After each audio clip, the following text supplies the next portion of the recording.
What's up, everybody? My name's Aaron Ciotti. Everybody calls me Ciotti. Welcome to Whoop Wednesday. We're going to talk sub 250 with the FAA nonsense, and we're going to work on the Cinesplore a little bit more. Probably not going to be able to get it done, but we'll see. In the chat, lots of fun people. Kalen Pumard was first. Random FPV, S. Grace, Don Lads, Freelojo, Drone Pilot. We got a little bit of Tuner Taxi FPV. Don Lads again, FPV Hawk, Banshee Frenzy, Mongo FPV. What's up, everybody? Thanks for joining me. Thanks for getting here early.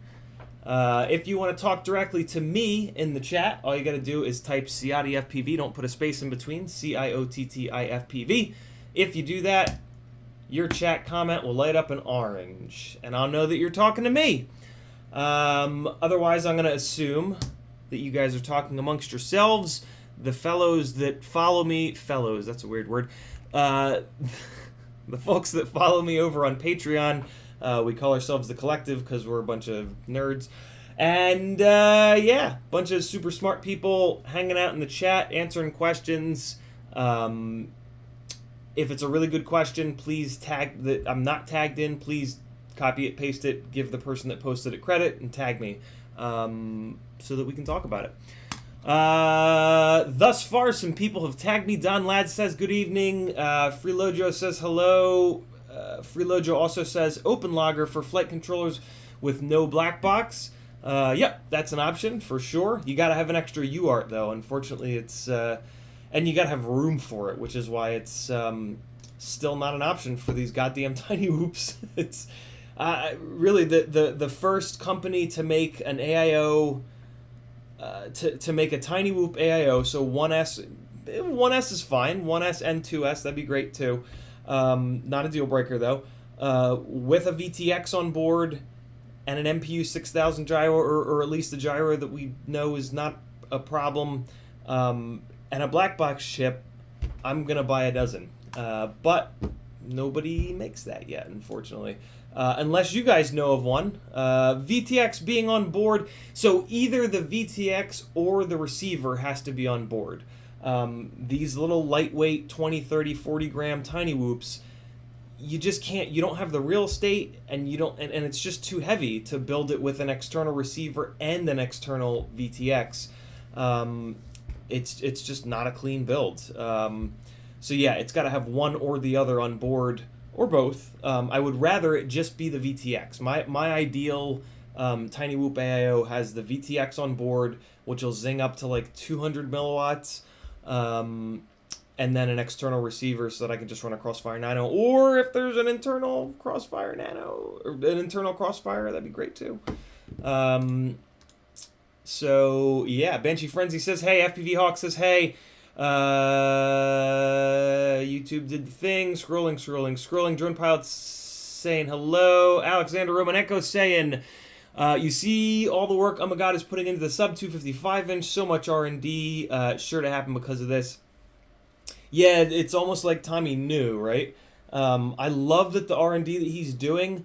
I'm gonna take everything that he does, and I think I already messaged him. I did. I already messaged him, asking him about 4-inch. His build, I can't wait for him to finish up that build, because I'm going to take it and hopefully he'll sell 4-inch arms. I'm going to put 4-inch props on it, and that's going to be a really ideal build for me. That build with the 5-inch props, he's doing that for the runtime and for the efficiency, which is great for the people that want to fly for 4 and 5 and 6 and 7 minutes. That's not me. After 2 minutes, after sometimes 2 minutes, after 2 to 3 minutes, I want to come down and take a breather.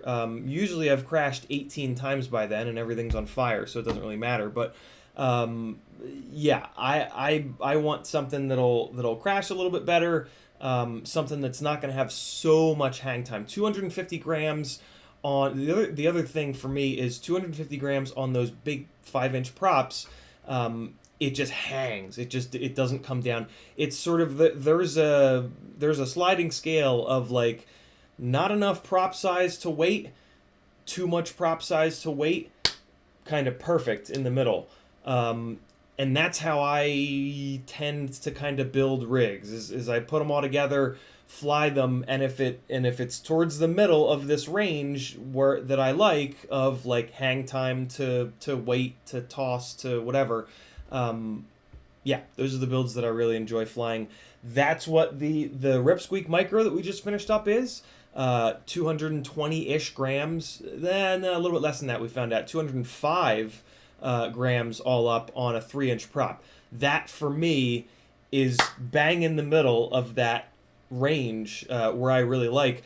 My 600 and change gram 5-inch glide builds, they're also in that range of, yeah, just where I like. Just it just feels right in the air to me. And what I assume that is that I've got the most stick time on the 600 gram glides. So 600 grams, 5-inch props, and a ton of power, realistically, right? 2306s make gobs of power. So, yeah, that is what sort of dialed my brain into this thing that is, this balance of prop size to weight. And with everything else I do, I think when they feel right, I think they're, you know what I'm saying? They're towards the center of that magical thingy. Technical terms only here. So yeah, and his build at 250 grams all up, just from my knowing and sort of feeling this, you know, I know where it's 200-ish grams on 3-inch props. It's 600 grams on 5-inch props. 250 is going to be a lot closer to 4-inch. You know what I'm saying, right? We can just sort of split the difference. So hopefully his setup with 4-inch props, a little bit shorter arms, a little bit more durable, and then some kind of for me, it's going to be, I think, a Session 5, or where is it? Wait, which hand there's a little delay. Maybe this isn't going to be durable, though, is my concern. But yeah, will bring us, carrying an HD cam like that, or even like an Insta360 Go, right? Just putting an HD cam on it is going to bring the weight up to wherever, 300, 350. And for a 4-inch prop, 300 to 350 grams, right? 300 to 350 on a 4-inch prop, 600 grams on a 5-inch prop. You know what I'm saying? 200 grams on a 3-inch prop, right? Yeah. So yeah, I'm super excited for what Tommy's doing, for what Tommy's up to. It's going to be great. All of his frames are really, really good, and they have actual innovation in them. And he stands behind them, and he supports them, and yeah, it's going to be great. I'm super excited. Good shout out, Alexander. Scroll. Okay, so here's the deal. I'm going to start missing some of these tags. I'm going to catch as many of the tags as I can, especially ones with really good questions. But I'm going to start missing tags that are like, hey man, what's up? Just so that I can get to work and just blitz through stuff. So you guys are saying hello. I see you saying hello, but I'm just not going to shout out every single hello. If you really want to say hello and for me to shout it out, you got to do Super Chat. How about that? Weirdo the Skateboard says, FPV just really isn't going well for me. Weirdo, are you still struggling with that build? Tyler Harris says, what's your go-to 65mm and 75mm whoop frame? I don't even have to grab Newbie Drone Cockroach. The end. The Meteor 65 frame is a little bit lighter, so if you're building like a no compromises, shave every 1/10 of a gram, Meteor 65 frame is great. And then there's also a Meteor 75 frame, which I haven't tested yet.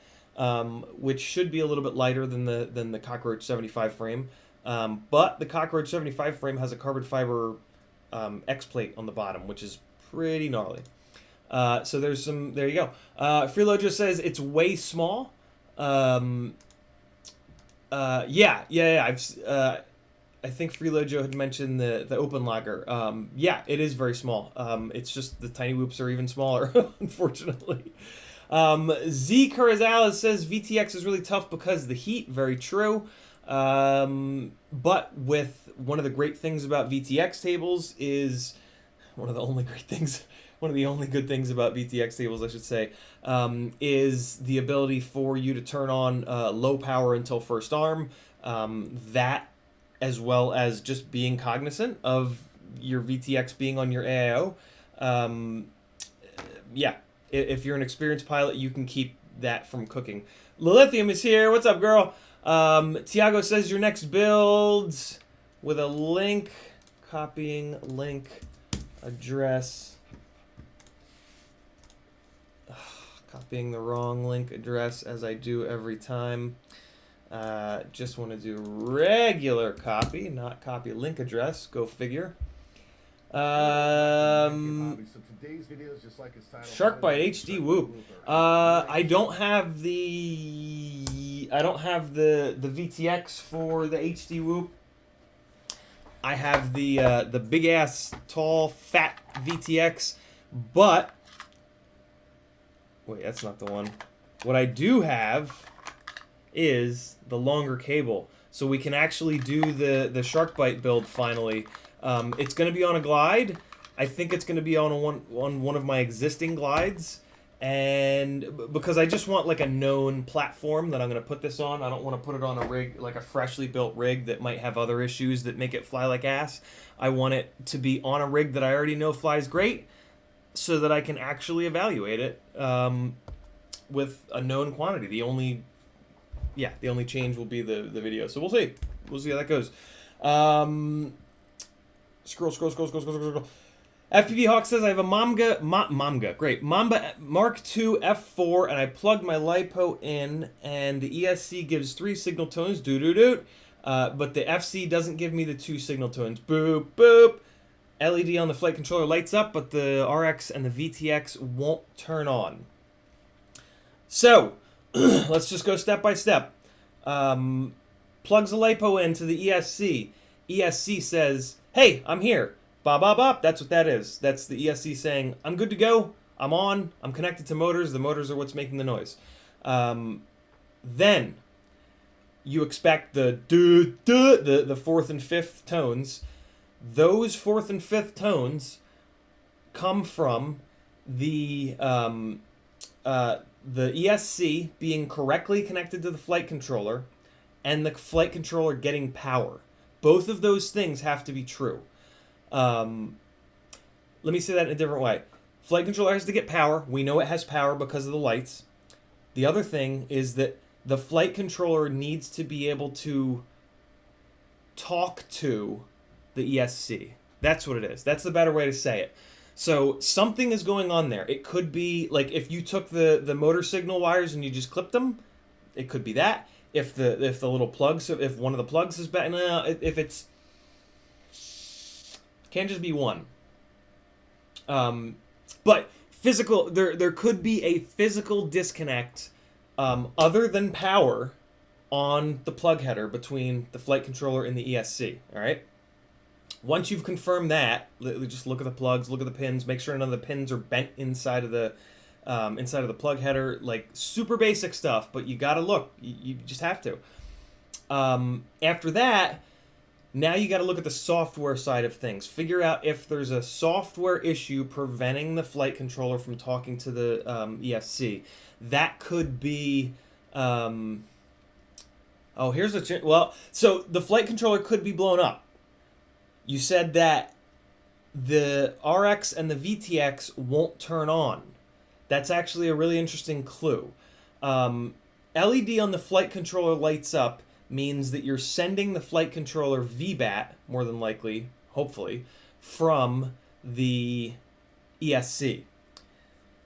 Most flight controllers then have a BEC on them to take that VBAT and chop it down to like 5 volt and 3.3 volt. The internal circuitry runs on 3.3. A lot of the rest of the stuff runs on 5 volt.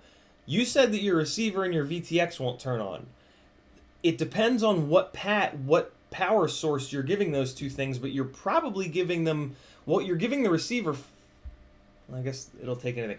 So look at where those pads are being powered from, and that's going to tell you a lot about what's happening here. Also, make sure that you're not sending the flight controller only 5 volts. My God, troubleshooting these things is just such a nightmare. Make sure that you're not. Some ESCs have 5 volt BECs on them or 9 volt BECs on them. Make sure that you're not sending the flight controller 5 volt or 9 volt when it's expecting VBAT. 9 volt would probably be fine, but 5 volt would not be fine. So you got to check that as well. So yeah, there's half a dozen things for you to check. Yeah. Really good question, FPV Hawk. After you checked all those things, you'll probably have found the issue. If you haven't, hit me up, CiottiFPV on Patreon, Facebook, Instagram, wherever else you want. CiottiFPV.com will give you a million different ways if you want to support me and get this sort of tech. There's an Etsy store over there with a whole bunch of really cool stickers that are great, and a bunch of random hardware that you might need for your builds. There's a link to my Fiverr page. I want to work for you. I want to help you tune your rigs.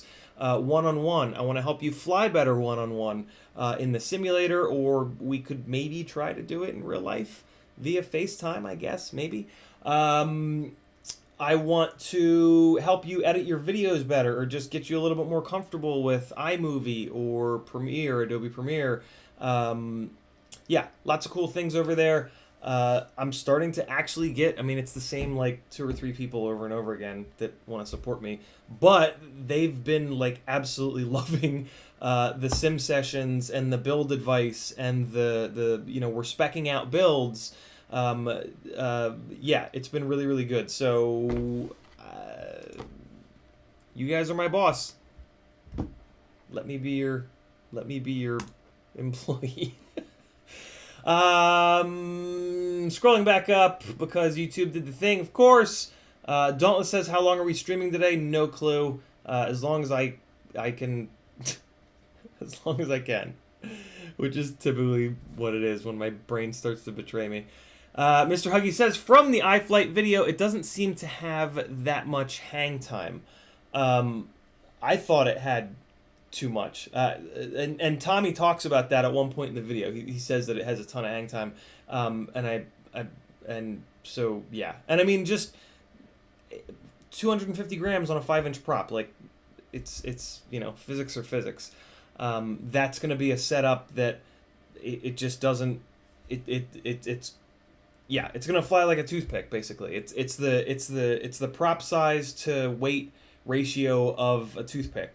And I don't love the way that toothpicks fly. I've always, when I was starting off in this hobby, I managed to somehow build a toothpick in 2017 out of the Baby Hawk. I moved it.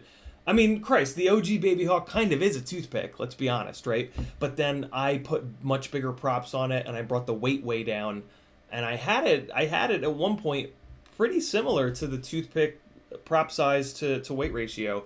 And I spent years flying that, and it was great, and it was great to learn on. But now I want a little bit more weight to the prop size so that there's a little bit more momentum to off-throttle throw over objects. Because I like to do a lot of inverted throws. I like to generate as much momentum as I can and just snap a 180 and just try to like carry while inverted up, which is always a really cool effect because you're kind of like, well, how the hell is he still going upwards? Is he in 3D? And then let it kind of naturally crest and then fall down and come hopefully over the backside of the object. And when you keep going up and up and up on the prop size, but you don't increase the weight, your ability to do that kind of changes. And I start to crash even more. Like, I crash so much as it is, I try to do anything I possibly can to crash a little bit less. So yeah. Remy Tim says, whoop whoop, let's get this ICP thing going. ICP. How's everybody hanging? A little late to the right today. ICP? What's ICP? Why am I so dumb? FPV Hawk says, cam and GPS won't turn on. Yeah, FPV Hawk, I think I think you're gonna find the problem with those suggestions that I made for it. I think that's gonna cover it. But like I said, if not, we'll get there. Lilithium says I'm going part 107 so I can keep using my 5-inch rig. It's been so much work to make Flywell. Yeah, right. Shit. Yeah. People that just want to be able to fly. So FAA sub 250 stuff. I'm going to, I have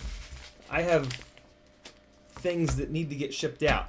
So that's what I'm going to be looking down at while I answer some of these questions.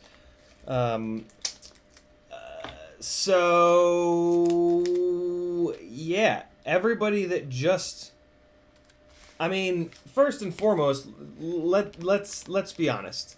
I don't know if, I mean, I guess we all should run out and take the Part 107.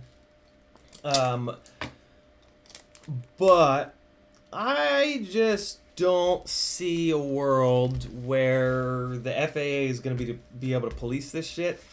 So let's be honest. If you're not putting videos up, well, it depends, right? So the FAA could have a company write a piece of code for them that scrapes YouTube, I'll bet, for every single video with the word FPV in it.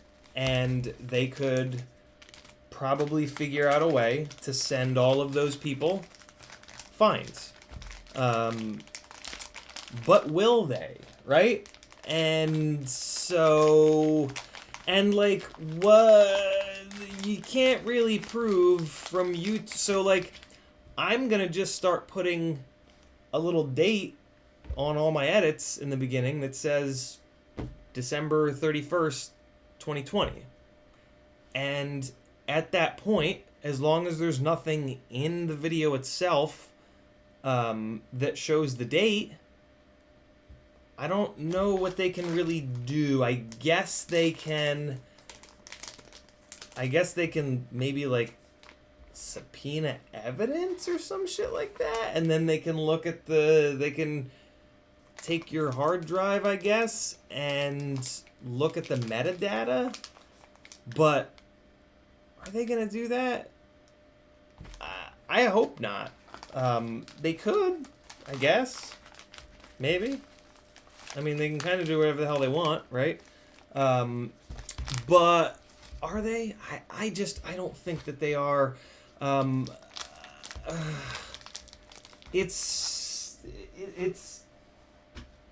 I don't know, man. What do we do? The Part 107 test is not easy. It's not free.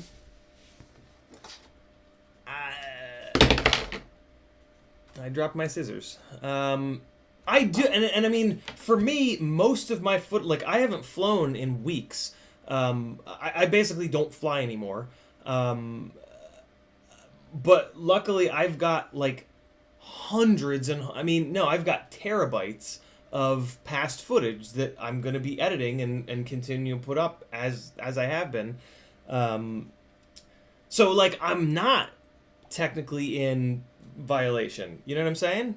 But I'm going to make damn sure that I start putting the date on the beginning of the videos, which I do when I put up a video from a year ago. I do that. I tend to do that anyway, because I want you guys to know that it was a year ago, so that you don't judge my shitty fly.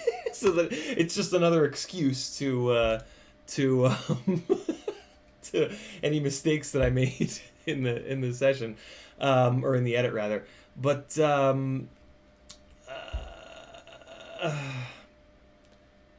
yeah, it's I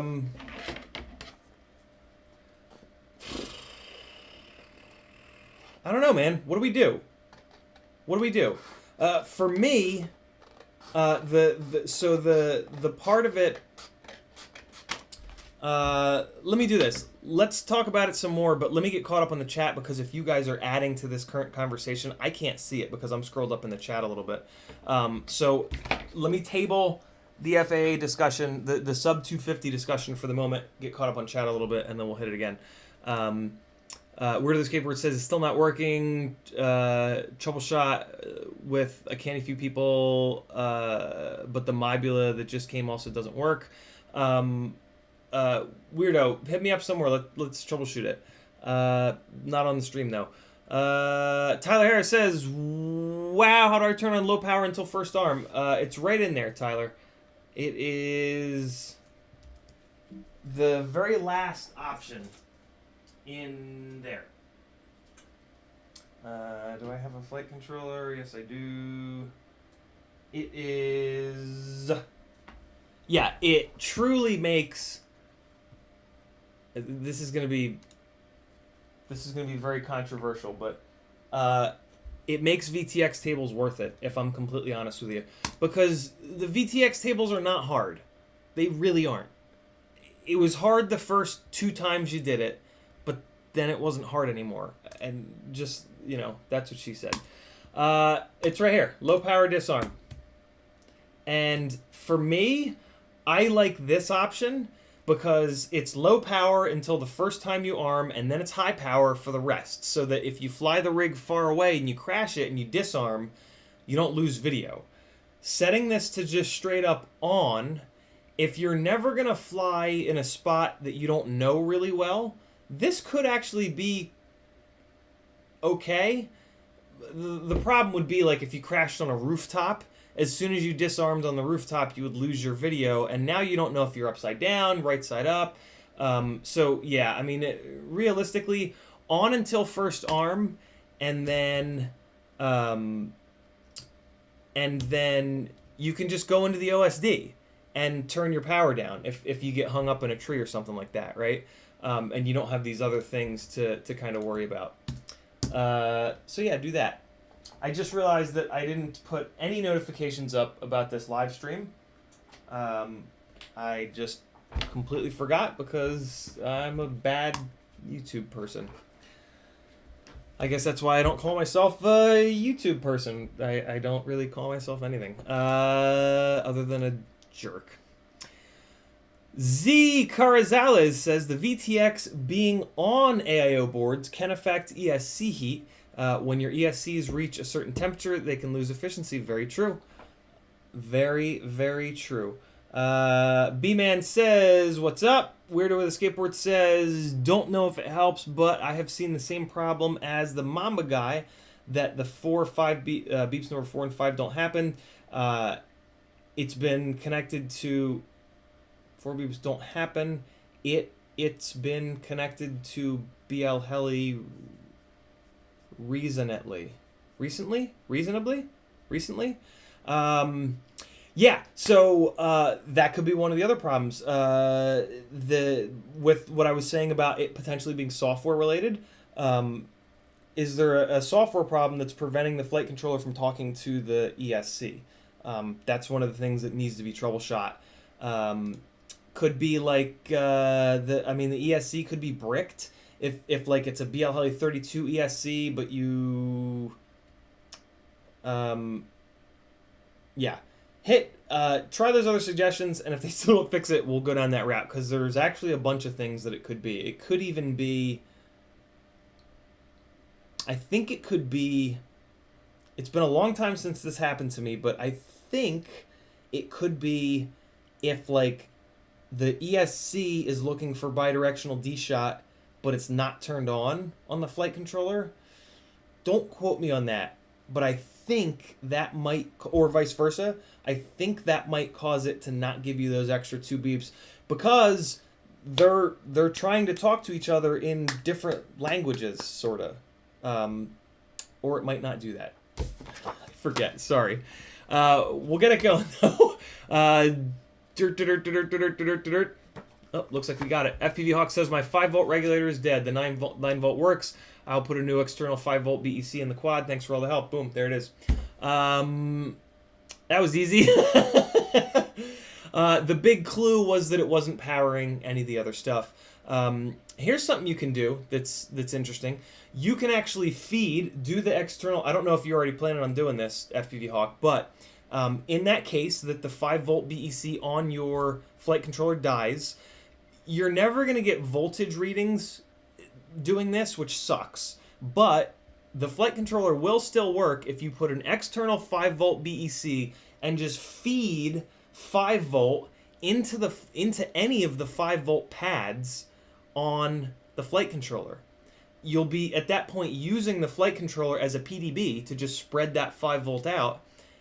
Unfortunately, like I said, you won't get voltage ever again, which really blows. But that flight controller will work if you don't fly with OSD, or if you just don't look at your voltage.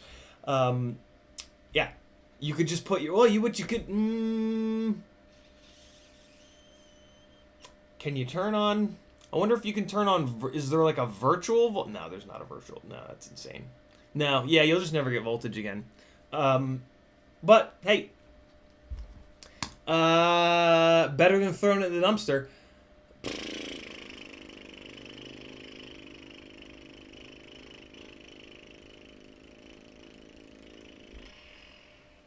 Weird with Skateboard says, so what you're saying is if I hire you on Fiverr and I swear as I do... Weirder with a Skateboard's chat comments are always an interesting dive into just an interesting exercise in trying to make sense of words and misspellings. Fire and Fiverr, and I swear as I do, a canny bit, you'll go to hour. And I swear as I do, a canny bit.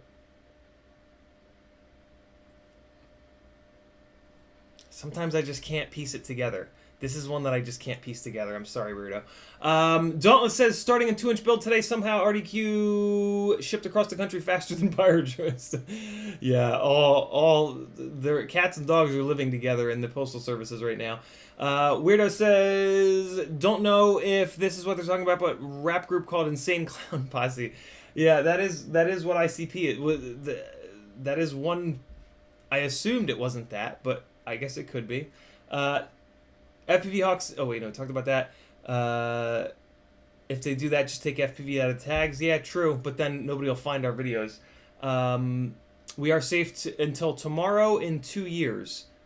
Dauntless says. Oh, right. It's a gradual rollout. Right. Yeah. Why are we even talking about it? Because people will click on it. Americans don't register toys, even the ones that shoot bullets. Don Ladd says they can't enforce this shit, and the UK government can can F off. If they can ply my drone for my cold dead hands before I stop flying, no one complies. What they gonna do?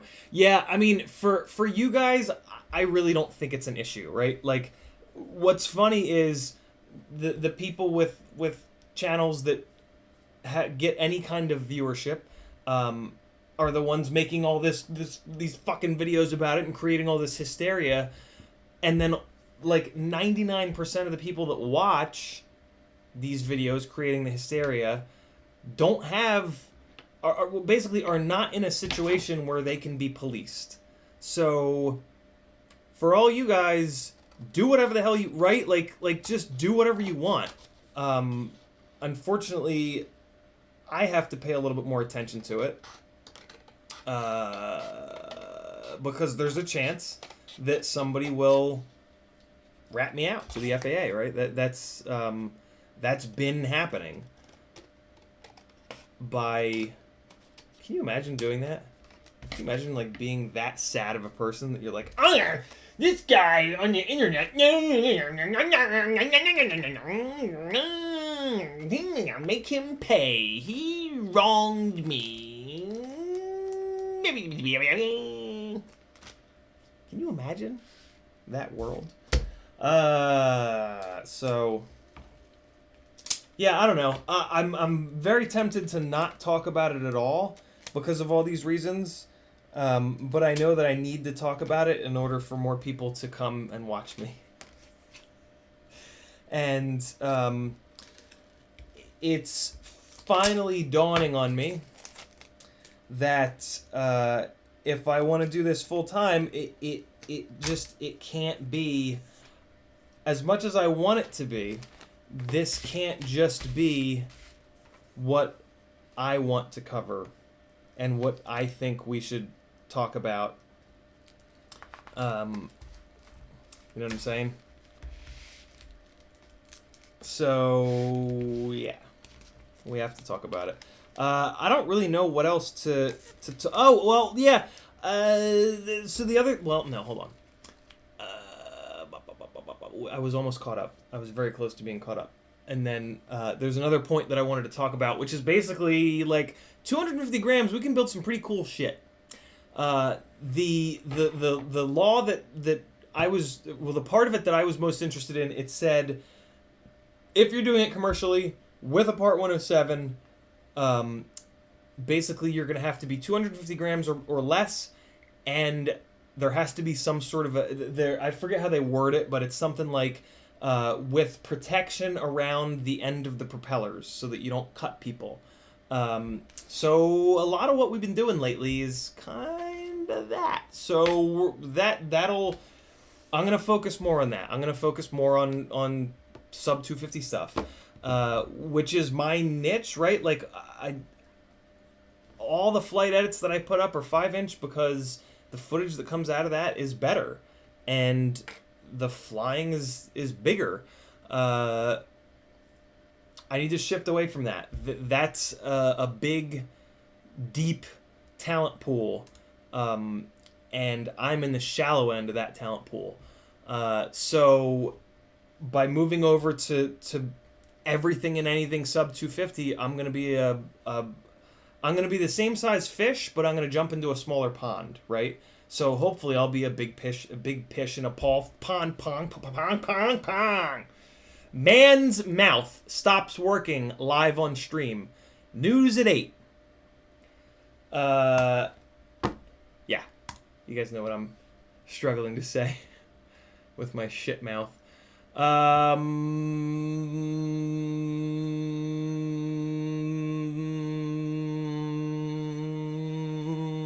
Don Ladd says we all break the law anyway. How many of us fly with an observer? So what's the difference? Yeah, I mean you can. Yeah, it's true.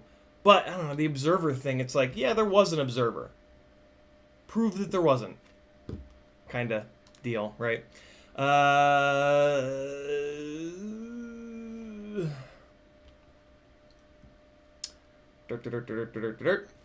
Oh, S. Gray says, I've had that problem with bidirectional not working, but it still flew, so it can't be that. Okay, yeah, I didn't think so.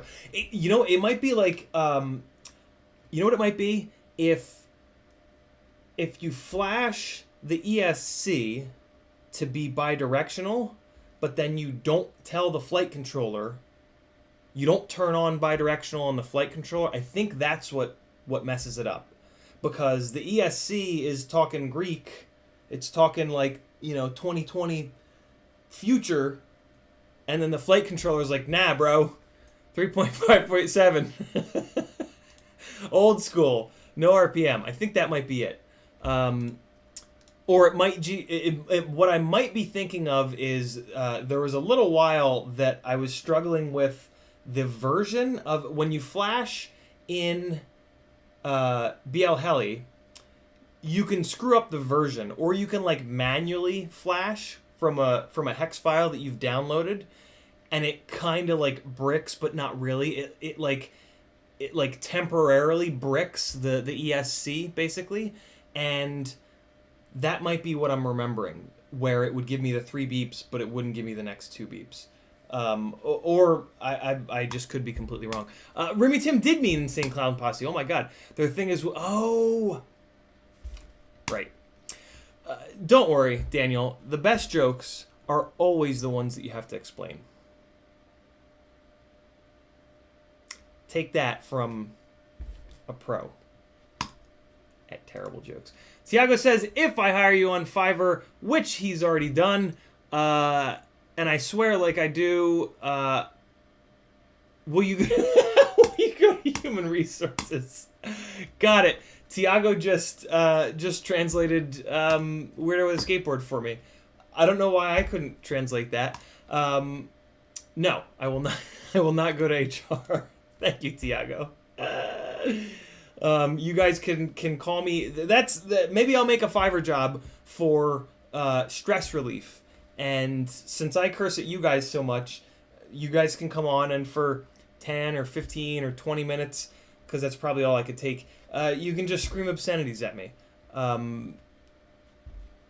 Yeah. Tell me if that's something that you want as an extension of Therapy Thursday, I guess. I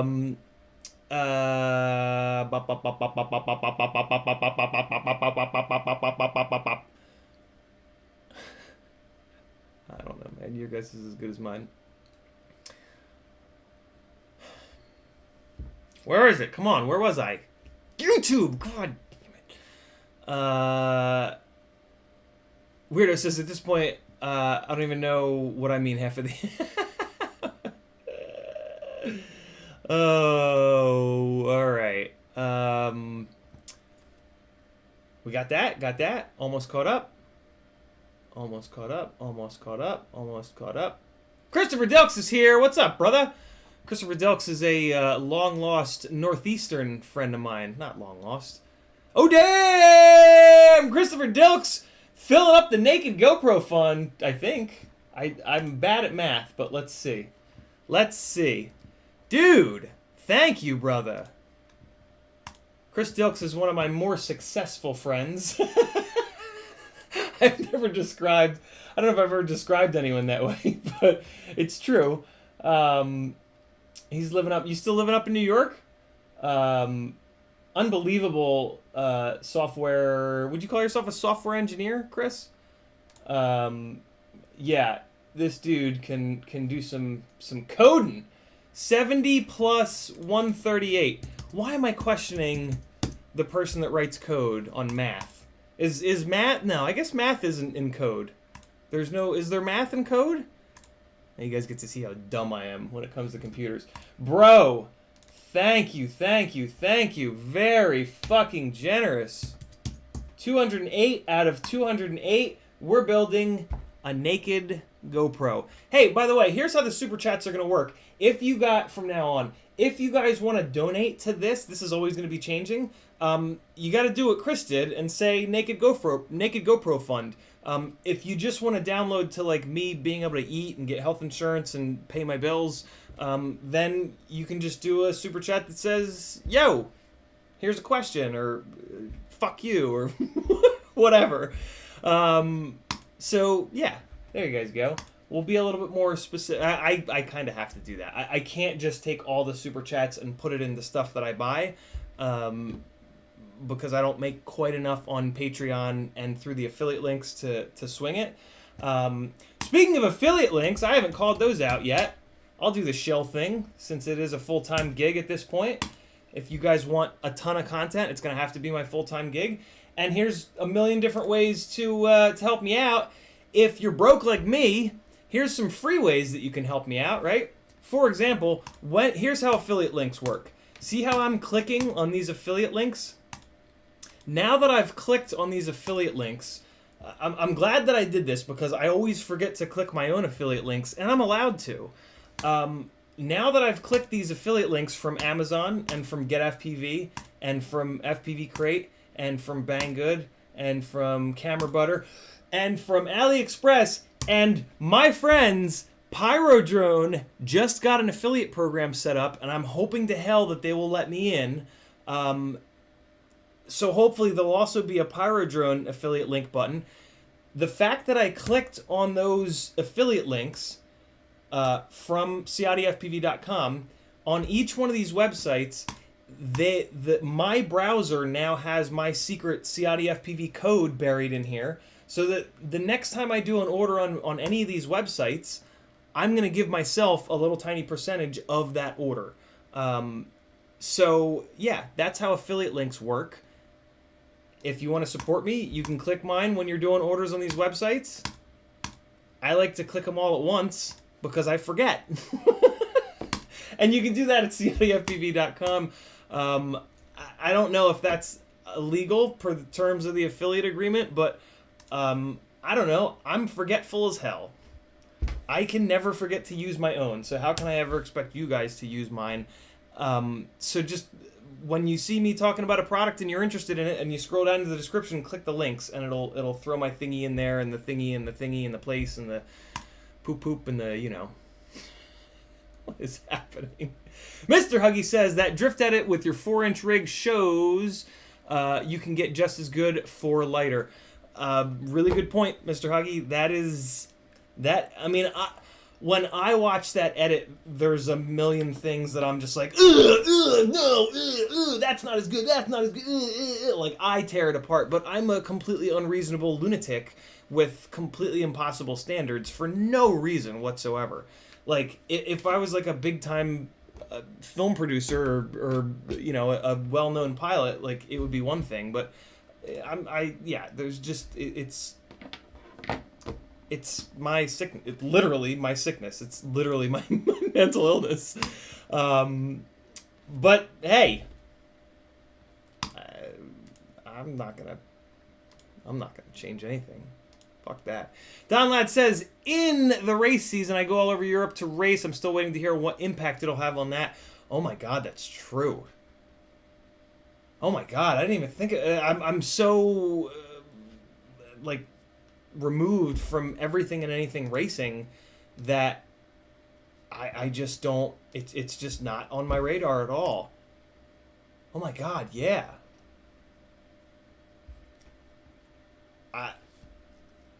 Is all racing gonna have to become sub 250? Well, it's not for 2 years, so who cares? Why are we talking about it? Chris Pater says, "Yo."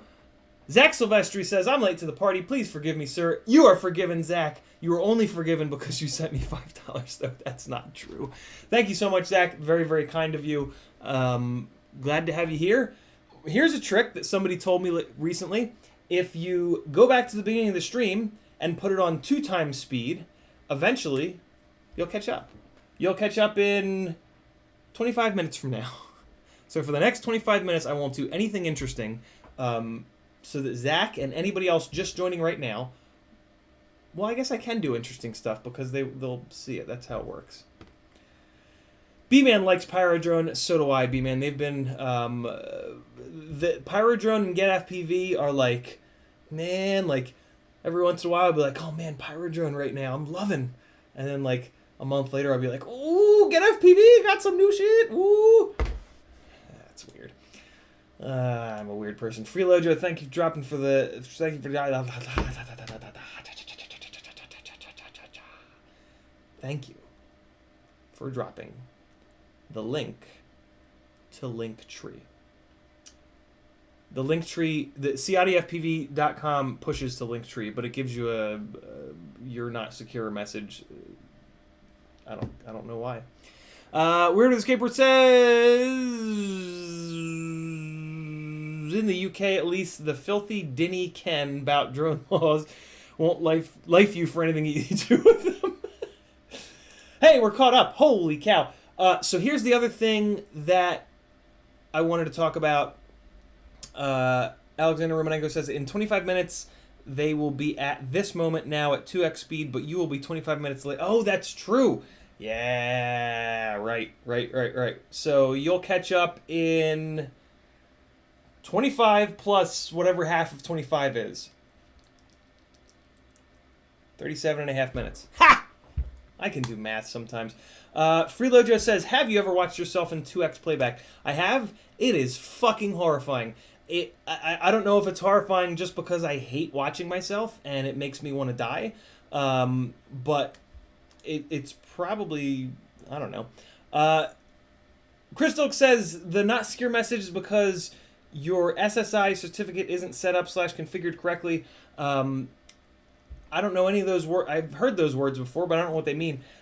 Chris, here's what Chris and I did. We went on GoDaddy. We bought CiottiFPV.com, and then Kristen did a magical thing on GoDaddy to just forward it to the Linktree thing. Can you help me, dude? Can you send me money and help me? I can't do things that I can't learn new things, guys. I'm too old to learn new things now. I'm 39 years old. My 30s, here's what happened in my 30s. I lost the ability to learn new things. When I try to learn something new, my brain goes, dude, you're dying. You're fucking dying right now. You're dying. You're actually dying. And then the anxiety and the depression and all the mental illness stuff come and they go, hey, let's party, bro. And that's that. Like, the next week is just yeah.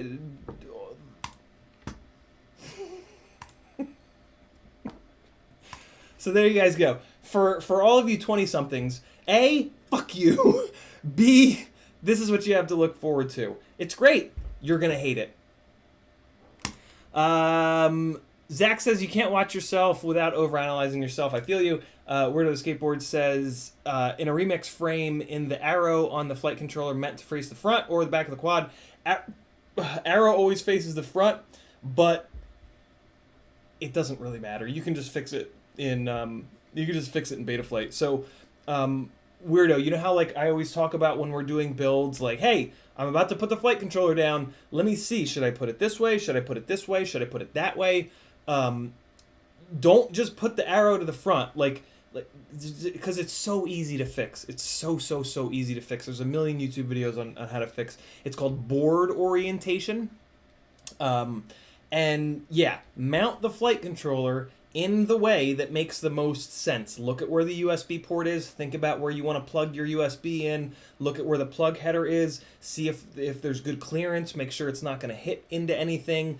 Yeah, literally just take your flight controller every time you guys are doing a build. Right before you get to the flight controller part of the build, do exactly like I do. Put the flight controller down and be like, what about like that? There's only 8 options, right? You can put it like this. You can rotate it. You can rotate it. You can rotate it. You can put it on the other side. You can rotate it. You can rotate it. You can rotate it. There's 8 options. Take those 8 options into consideration really quick when you're doing a build, because there might be some wacky ass way to put the flight controller that makes the plug header go into a better spot that it won't hit the camera and break the plug header or break the camera, for example, right? In the glide frames, you're putting the flight controller up front, for example. If you're putting your flight controller on top of an ESC, maybe you've got the ESC, the big tall ESC plug header facing upwards, and you don't want the flight controller plug header smashing into it, right? So flip it upside down. Like, just, yeah, the arrow is bullshit. It's so easy to fix the board orientation. Don't mount the sometimes it is right. The Talon F7, for example, I almost always mount it with the arrow facing forward. Well, look at that. They don't put an arrow on it. Talon or Heli Nation knows what's up. They didn't even put they don't even tell. They want you to do what I'm telling you to do. So they've not even put the damn arrow on it. But yeah, look at like where the VTX pads are. One of the things I love most about the Talon F7 is that the camera pads are on one side and the VTX pads are on the other side. So, like, for that flight controller, it makes a lot of sense to orient it so that the VTX pads are in the back, so that you don't have to cross wires, right? You run the camera into the front of the flight controller, you run the VTX signal and power out the back. That's the way it makes sense. You still, at that point, have the option, though, to flip that thing upside down. So if the plug header or the USB are going to come close to the ESC or something like that, flip it upside down. Yeah, you got it. Tiago Reyes says a family friend took a medical degree at 60 and finished it. You're never too old to learn. Ignore the asshole in your brain. My God, Tiago, I wish it were that easy. I know that you totally understand me saying that, but it is true, man. If there's all these amazing stories of people going back to school later in life, and I would love to, man. I feel like such a shitbag. Like, I truly feel like I kind of wasted my time at college. I know that I didn't, and I'm just being insane, but I don't know. I wish I'd paid more attention to learning. Like, I have much more of a thirst for knowledge now than I did then. All I wanted to do was party back then, and I didn't. I worked like 2 or 3 jobs the entire time, which took all the party time away. But yeah, I wanted nothing to do with school back then, and it's absolutely awful, and I feel terrible. But I still made it through, and you have to learn to make it through. So I don't know. Alexander says, what if you mount it in the Z-axis rather than flipping the X and Y? Yeah, I mean, it just... Here's the big thing that limits the mounting options with the flight controller. The USB port. You're not never, but you're very rarely going to mount a flight controller with the USB port facing forwards or backwards, right? So that basically makes it, okay, do I want it this way or this way? Or do I want it this way or this way? You know what I'm saying? So, yeah, realistically, there's kind of only 4 orientations that you're ever going to mount your flight controller in. Not always, but yeah, 99% of the time. We're caught up. So, yeah, the end of the sub 250 talk, I already kind of gave it away. But yeah, the we already talked about it. The sub 250 guards. There's specific language in there about the tips of the propellers not being exposed, and that's super interesting. And I've already kind of been wrapping my head around that with wanting to build a bunch of these smaller rigs, which started with the whole T-Pain connection that you guys probably remember because I mention it way too often. But hey, it's something that legitimizes me, so screw you. I'm going to mention it as often as I can. Yeah, it's... I forgot that I was supposed to be packing things. I decided to wave my hands around instead. Go figure. Yeah. So, I'm going to be spending more time looking at 3-inch, 2.5-inch, 2-inch. Something that I have learned from this CB 2.5, and something that I'm also doing with the Ripsqueak 3-inch rig, is now we've got micro ESCs. Well, okay, so I've been banging on and on and on about how important and what a big deal motor scaling is in beta flight, and this is where that motor scaling becomes an even bigger deal. You can build a 2.5. So this build, CB 2.5-inch frame. Unbelievably, it clears 2.5-inch ducts. Usually, that's not the case. When I initially built this, I assumed that it wouldn't clear these Transtech 2.5-inch ducts. So I built it with 1304 motors that are 5,000 kV, and I put an ESC in here. I did. It's an IS-25 that goes up to 5S, so that I can take these. So that it's a 2.5-inch frame. So without the ducts, so I thought I'd be able to run 2.5-inch propellers on 4S. And just bring the voltage, or bring the motor scaling down a little bit, because on 2.5-inch props you don't need as much RPM as with 2-inch props. And the plan was, there's these really nice GEP RC 2-inch ducts that BQE sells. You can also get them from Banggood, but BQE is stateside. And the reason I built this in this way is so that I could either motor scale all the way up to 100% and keep it on 4S, or go to 5S, put 2-inch ducts on, 2-inch propellers, and have something that's, you know what I'm saying? Competent, and have like a dual purpose sort of rig. This is not a frame that anybody can get anymore, because Rotorius just refuses to make more of them, even though I plead and beg. I've been pleading and begging for years. So it's just, yeah, this frame doesn't exist. It's vaporware. I'm going to stop flying it because of that. I literally feel bad showing you guys this frame, being like, hey, look at this. Look at the best 3-inch frame that only I have that you can't buy. Everything is going to get moved over into Ripsqueak frames, which could be just as good, if not better. I don't think they'll be quite as good as this frame, which kills me, but whatever. What can I do? So, yeah, there's going to be more discussion around that with a focus on being able to duct everything. And like, which ducts work well, which ducts blow up, which, you know what I'm saying? So, yeah, it's gonna be cool. Keylitho says, just get some more frames cut yourself. Yeah, I can't. I can't just trace this and have it cut. It's just not. I just can't do that. And engineering a frame is a big deal. You can't just. Yeah. Good frames are either a 1 in a million.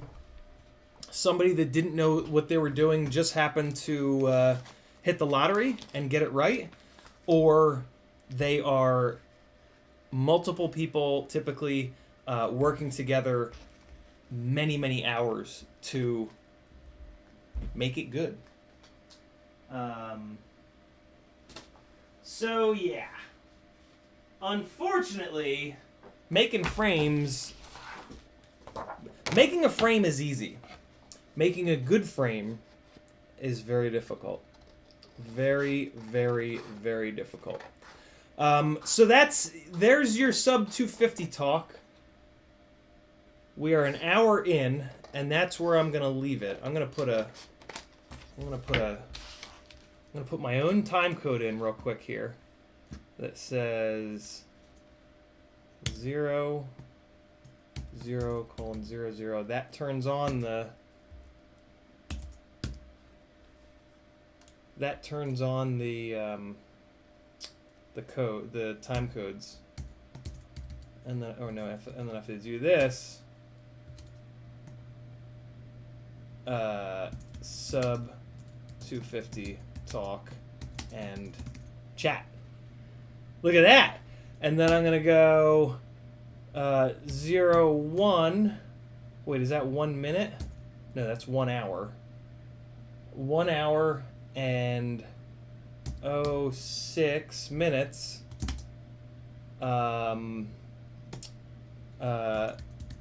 Cinesplore Build.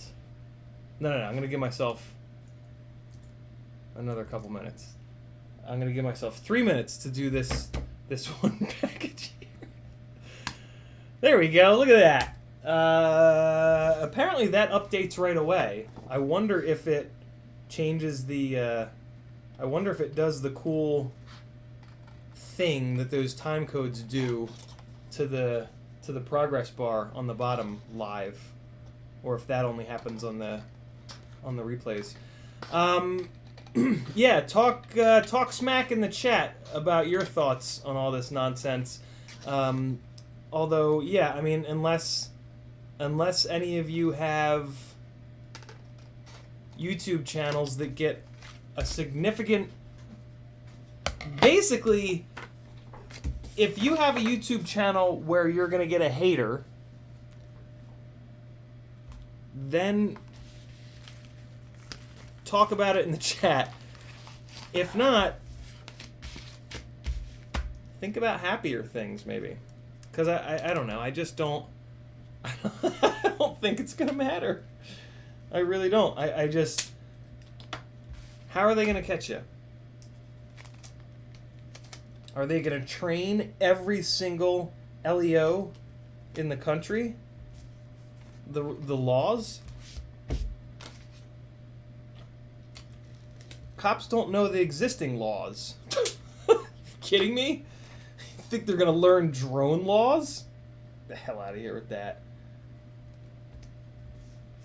Cops don't know traffic laws. They're not going to be able to learn drone laws, nor are they going to care about drone laws until you hit somebody in the face and kill them. So don't do that.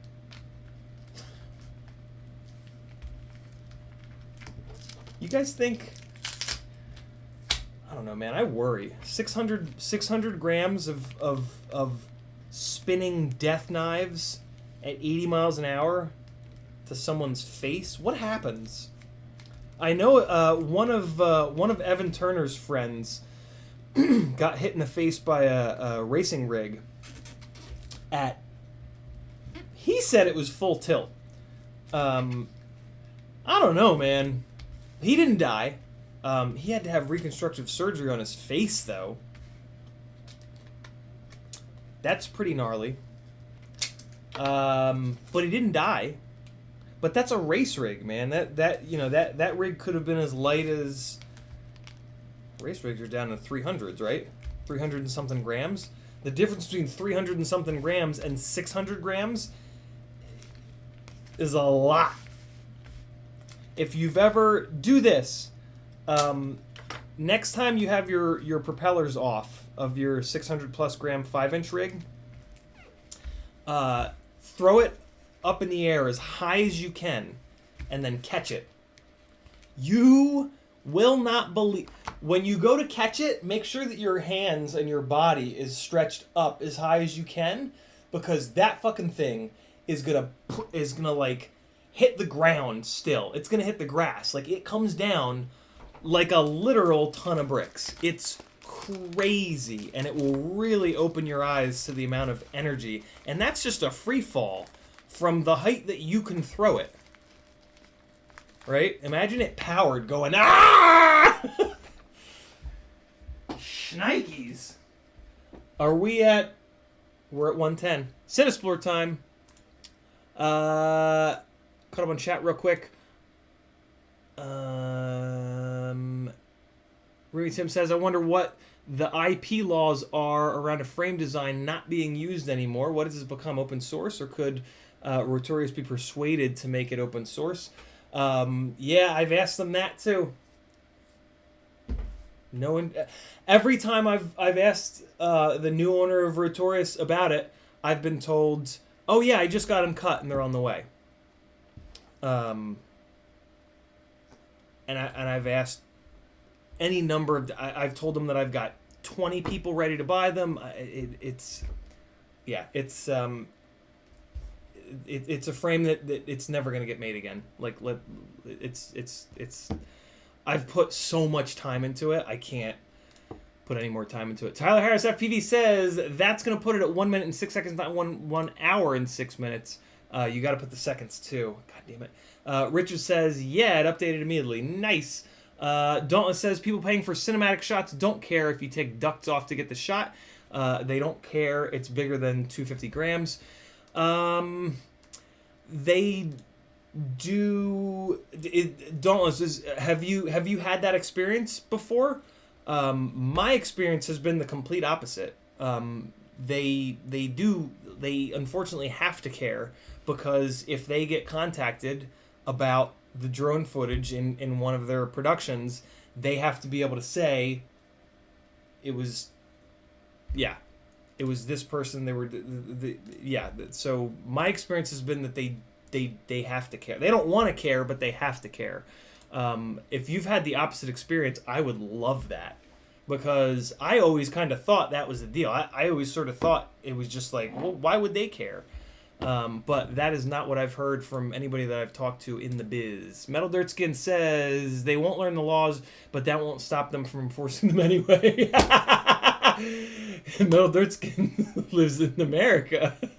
Alex says it's Wednesday. This has been a good week of nothing. As well it should be. This is the week to just be the couch. Waiter with a skateboard says, I feel it once the filth tried to pick me up my boys for trespassing. There's no trespassing laws in Scotland. Oh my god, really? That's pretty cool. Freelojo says, I just wanted to stop raining. It's supposed to rain for the next 10 days in Washington State. Oh my god. Weirdo with a skateboard says, let's test this theory. If I ever met you in real life, you could hit me with a 600. Oh, I would never do that. Lilithium is still in here. She says, I live in a USAF town and have been questioned by the cops a few times what I was up to. So for me, the 107 is kind of just the thing I need. Seldom fly without a spotter. That's crazy. Although I guess it makes sense. Yeah, if in like an airport town, not an airport town, but a air traffic town, it would make sense that the cops would maybe learn a little bit about it. I assume that not many people live in towns that are as air traffic-y. Go-Kart Mozart says, my framing hammer is about the same weight as a 5-inch drone, so a drone is like getting hit by Thor. Jesus Christ. Yeah, my God, think of a 600-gram hammer. That would I don't want to get hit by that at 80. Cinesplore time. Keystrokes are down already? Wow. Wow, OBS. That is a new record for you. You gigantic piece of trash. That's not true or fair. OBS is fine. I'm sure it's this 13-year-old computer. All right. Let's Cinesplore. Oh, hey, before we Cinesplore, keystrokes are still down. Everybody go subscribe to John E5. He put a video up today saying John E5 versus... I had no idea he was going to do this, but I'm super glad that he did.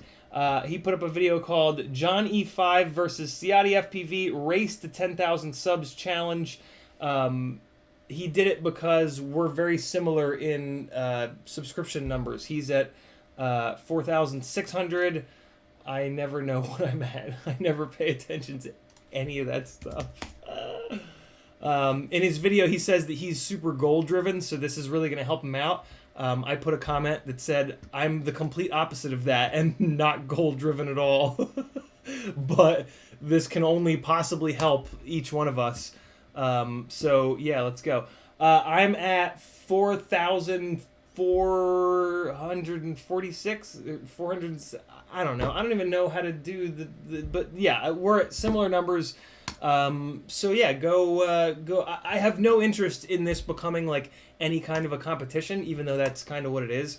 I just want as many of you guys to subscribe to Johnny 5 as possible, because what an awesome idea. His channel's great. He's got lots of awesome reviews, and yeah, this is the kind of thing that I think that I try to do. I try to give as many shout outs and as much love to other people doing this and putting out excellent quality content as I possibly can. And I think that if we all do that, that we can all raise each other up. I don't agree with the you have to tear other people down in order to succeed bullshit. Tearing other people down, it can help you to grow faster or whatever, I guess, but at what cost, right? Like, you're just a garbage person for doing it, in my opinion. And I try to not be a garbage person, just in general. So yeah, what an awesome idea by Johnny 5 for us to do this. So yeah, let's race or whatever. He also says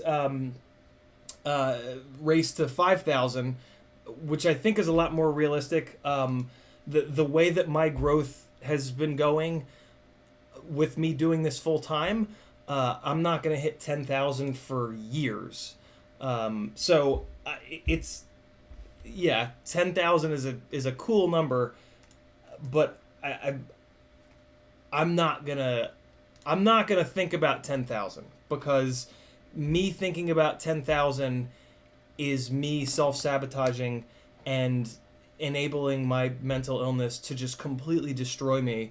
And it basically say like, oh, you're still only at 5,000. You're garbage. You're never gonna get to 10,000. That's why I'm not goal oriented, boys and girls, because when I am goal oriented, it's just a trigger.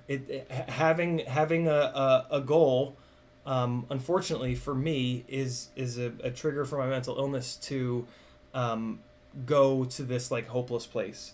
But yeah, what a fun idea. If you don't all go subscribe to Johnny 5 right now, I will come to your house and eat you with a knife and fork, you sick bastards. What is wrong with you? Hopefully I wasn't talking to many of you just now with that. Hopefully most of you were in the very strange mindset that I was in of actually cutting someone to pieces and eating them. Moving on, because that can't possibly go anywhere good. Rumi Tim says the politically correct term is sanitation worker. We don't like garbage person anymore.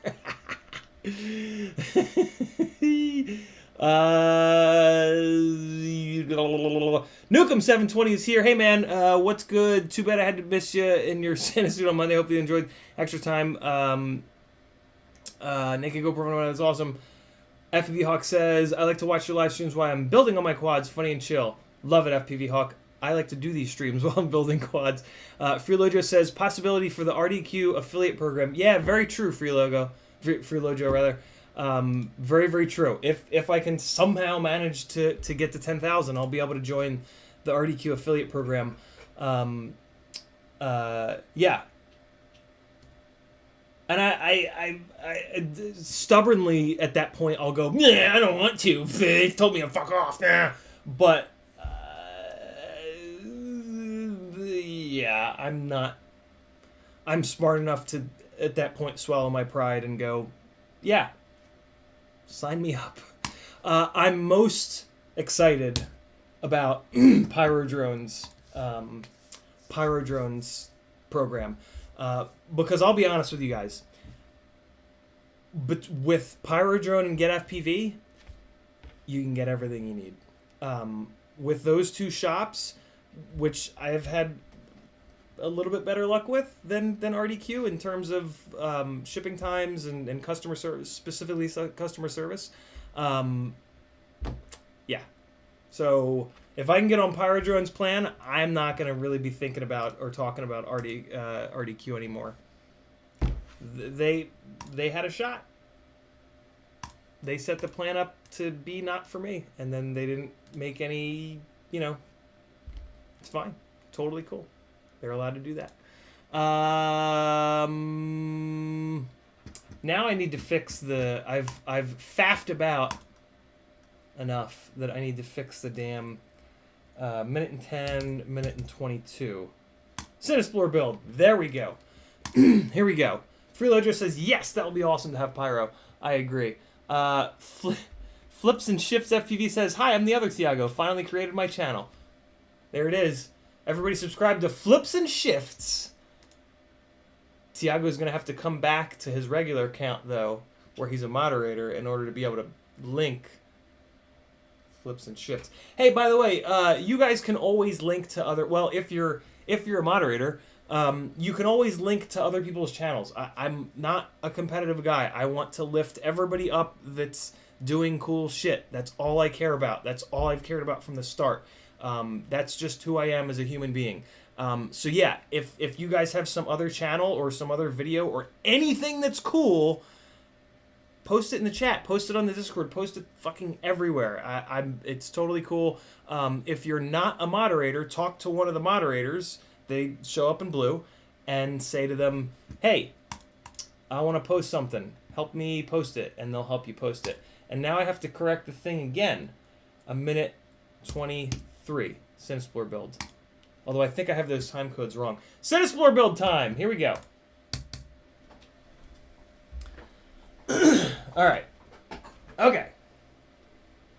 Rick Cepeda says, got to put plenty of packs through my 3-inch while on vacation. Flew awesome. Those 1408s are crazy fast. Nice, Rick. Which ones? As most of you know, I'm not a fan of 1408s for freestyle builds, but for race builds, or if you just love going really, really fast, they're going to do that for you. That's for sure. So last thing we were doing was putting these 24 gauge wires on here. Might as well just keep going with that. Get all of the motor wires tacked down. Let me zoom this in for you guys. I didn't zoom it in last time. Anybody who is not 100% confident in their soldering, hit me with some questions in the chat, and I'll do my best to try to show you the little tips and tricks that I've got for soldering. as the Europeans pronounce it, and don't like me pronouncing it, I found out recently.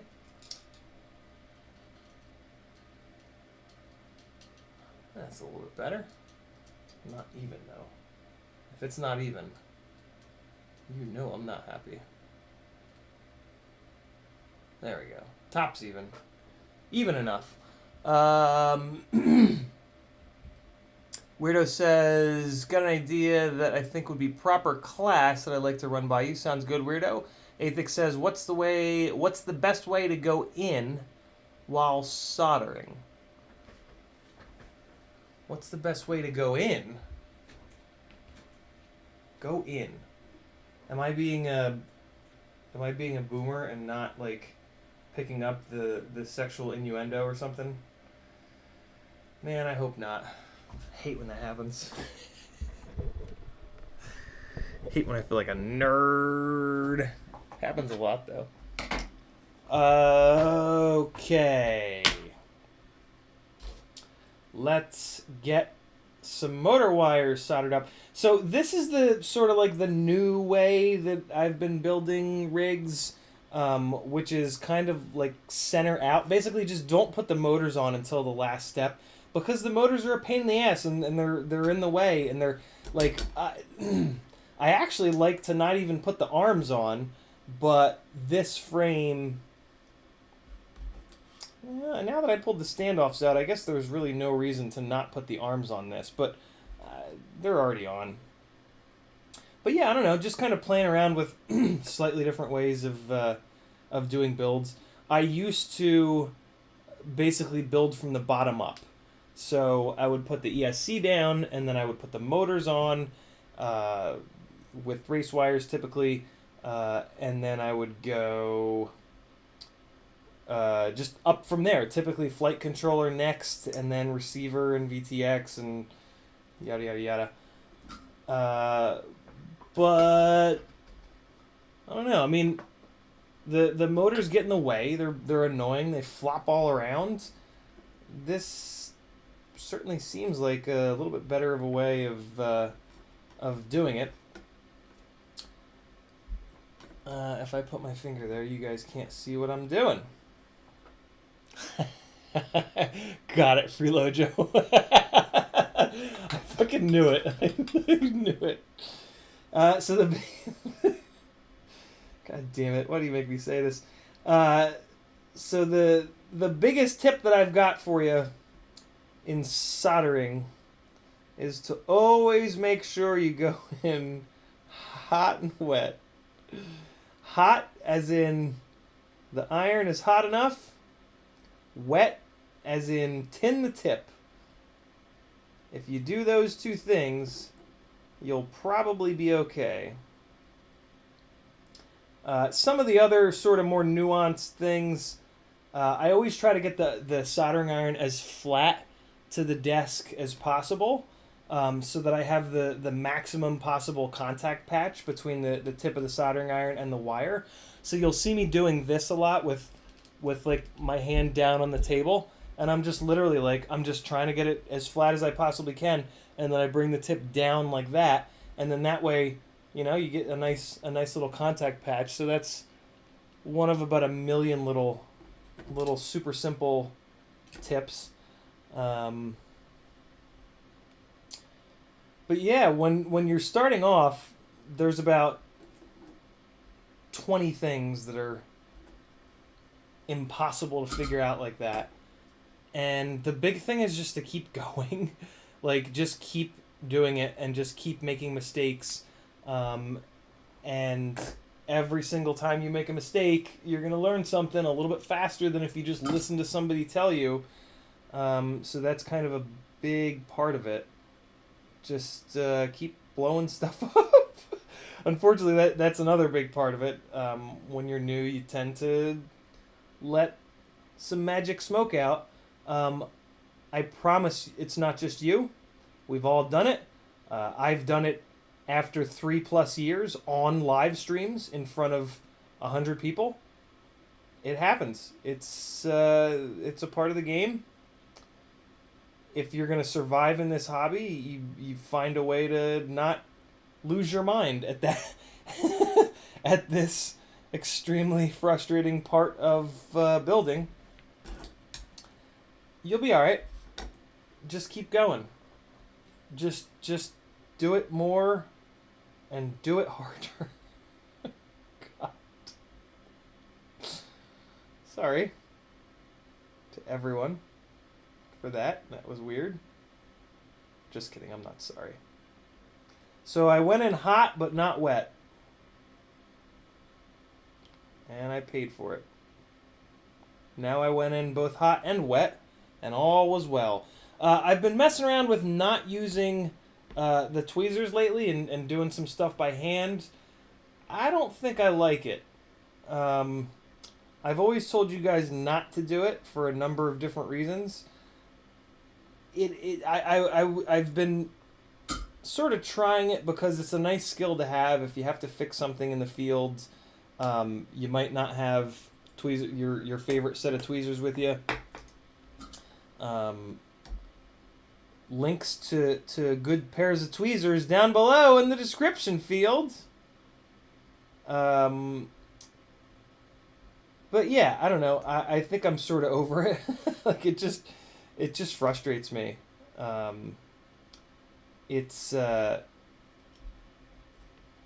Using tweezers is a better idea, and it's a good idea.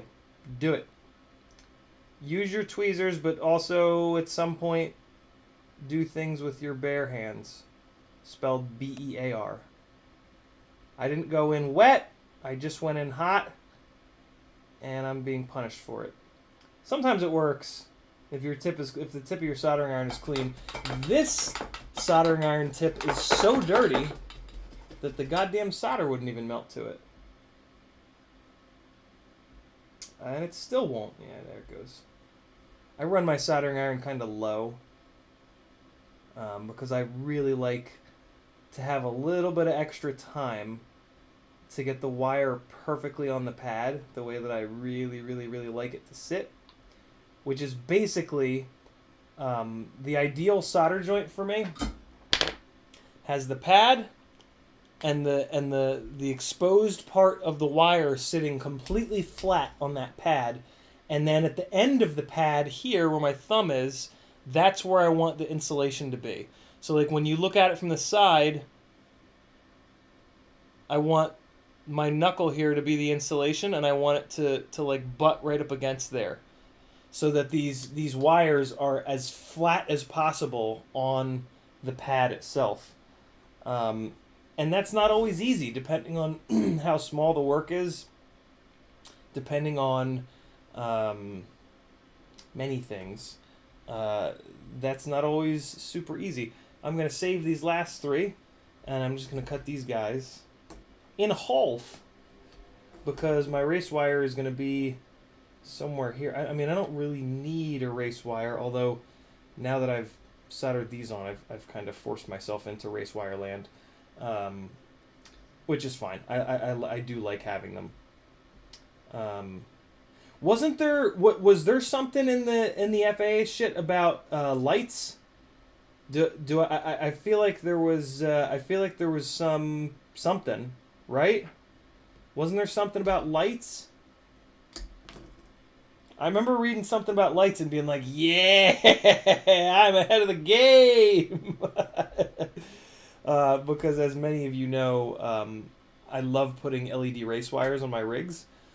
They're just easy to put on, and I think they look cool, and they definitely make your quad easier to follow. So if you fly with friends, they'll follow you, and they might get cool footage of you doing something interesting that you wouldn't have gotten otherwise. You know what I mean? And they're fun. You know, the LED thing is super fun. It also, I feel like sometimes it maybe makes, and that you could totally argue the opposite of this, but sometimes I think it makes the rigs a little bit less threatening in a way, maybe, I guess.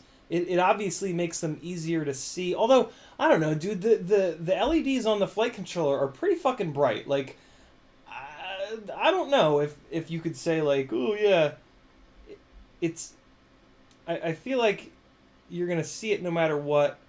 If there's a bunch of LEDs on it, at least it's a little bit more of a freak show, I guess. Which is not a bad thing. Everybody loves a freak show, you know? Until the freak show hits you in the head with 16 knives on it. But we don't do that, right? We don't do that. We're very careful. I mean, we are. I don't have to say that in a sarcastic tone. Weirdo with a Skateboard says, yeah, stop soldering with a blowtorch, for sure. Unless your quads are made of pipes. Metal Dirtskin says, like I told someone recently, if I'm going to spend my free time on something, it has to hurt me if I grab it.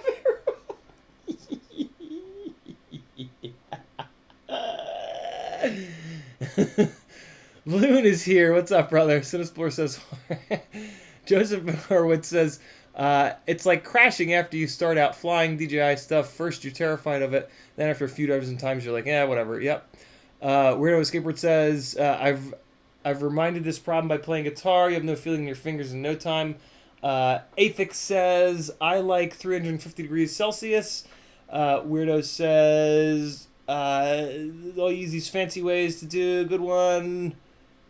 For me, is if it sticks. Talking about soldering. And then Vern Kelk says, try using blue tack for under the frame to keep it still. I used blue tack for a while, Vern. It eventually pissed me off enough. I just don't... and I don't have it. I threw it away at some point in a fit of rage. I would put the components directly onto it, and it was pissing me off because the blue tack would melt, and then it would just get all over the place, and it would just be gross and horrible. And I mean, there's nothing worse than that, right? If you're 8 years old, or just generally a crazy person, so 2 out of 2 for me.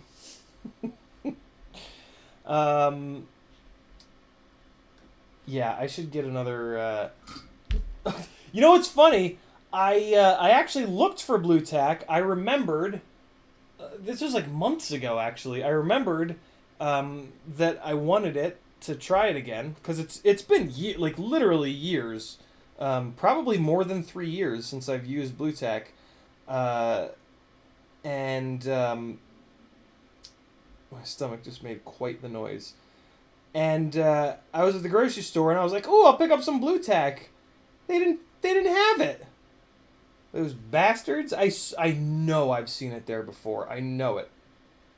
Cuz most grocery stores have like a little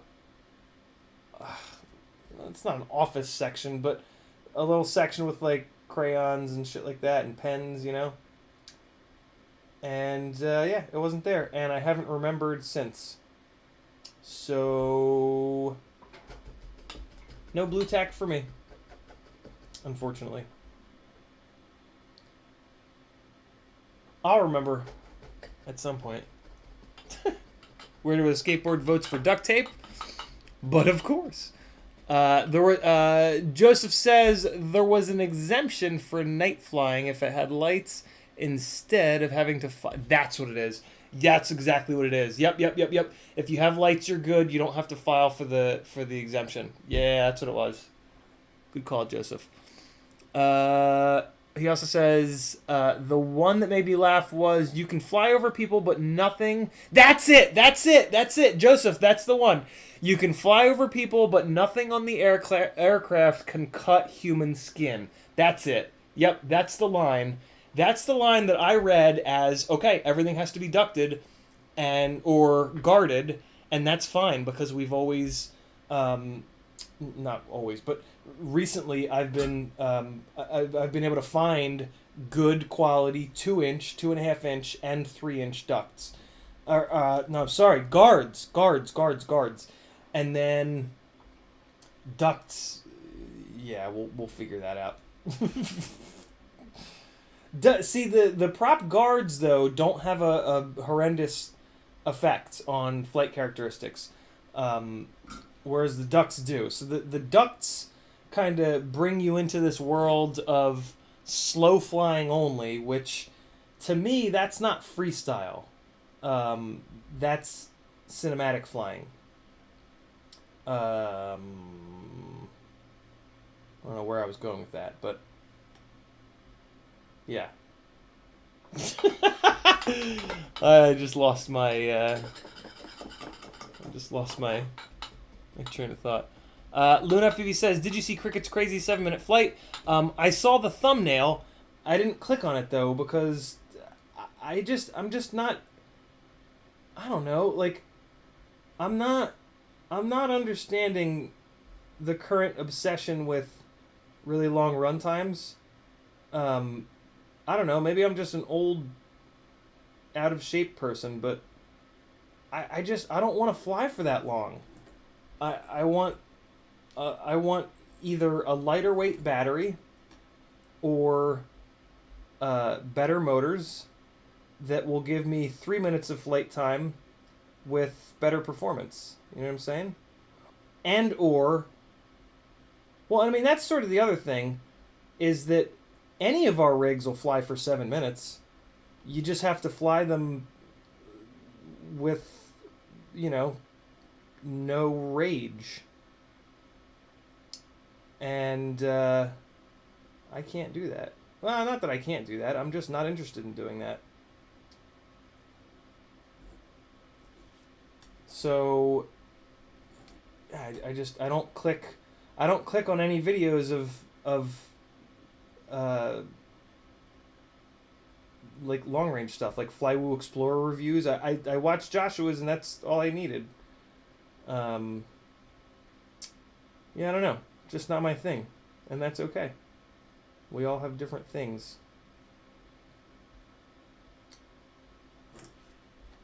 That joint's not great. I can't leave that.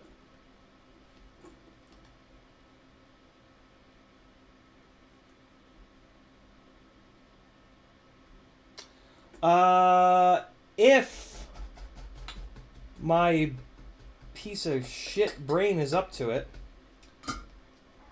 this Friday, there's going to be a 5-inch Friday stream where I build a glide from scratch.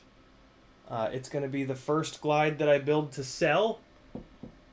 And Joshua sent me a Facebook message earlier and said, "Hey, send me links." So when Joshua was down here for the Flow State filming, we did a little talking head interview thing where we talked about my rig and how it's a little bit different and feed forward and some other really cool things. And so I just put Flux on there from a Flux pen. If you don't have a Flux pen, get one, like right now. There's an affiliate link in the description. You need this, like straight up. If you're going to be soldering and you don't have one of these, you're out of your mind. And you're only hurting yourself. They're cheap and they're really important. And when a solder, I mean, you should use that Flux pen on every single joint before you bring the soldering iron down. Once you've soldered for a while, you don't have to be that crazy about it, but it does help, and there's kind of no reason to not do it. I don't do it out of just straight up laziness. That being said, I've soldered enough where I can get really clean joints without using the Flux pen all the time. But when I have a joint that starts to act like a dick, and I grab the solder pen or the Flux pen, put a little bit of flux on that joint, magically, all is right with the world. And that's what I did there with that joint. And while I was at it, I put the flux on these other two joints, and now they're going to be perfect. Because what the flux does is it transfers the heat really well from the tip of the soldering iron to the pad. And that makes the solder, that basically encourages the solder to flow all around and coat everything nice and evenly and give you that beautiful little smooth solder joint. So yeah, if you're not dumb like me, you should do it all the time. But especially if you're new, you should do it all the time.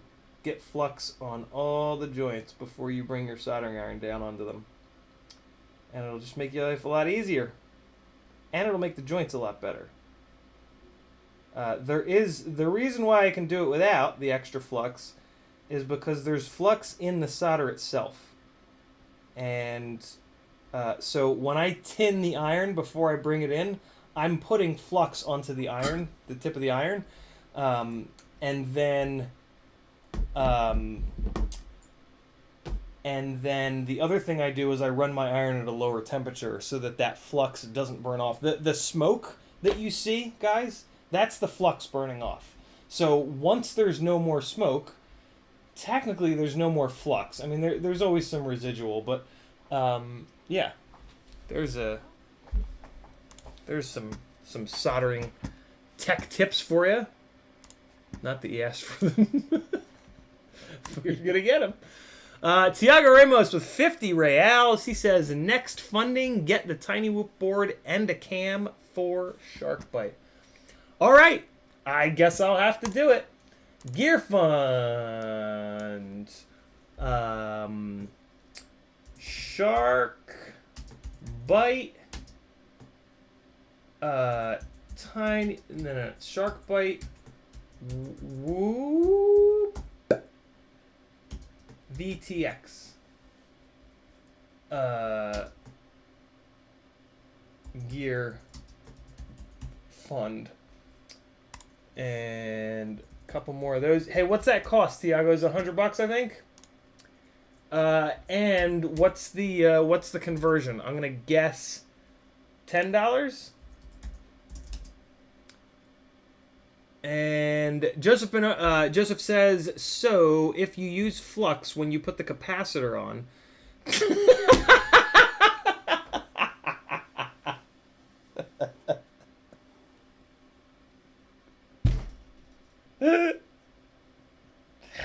That shouldn't be so funny.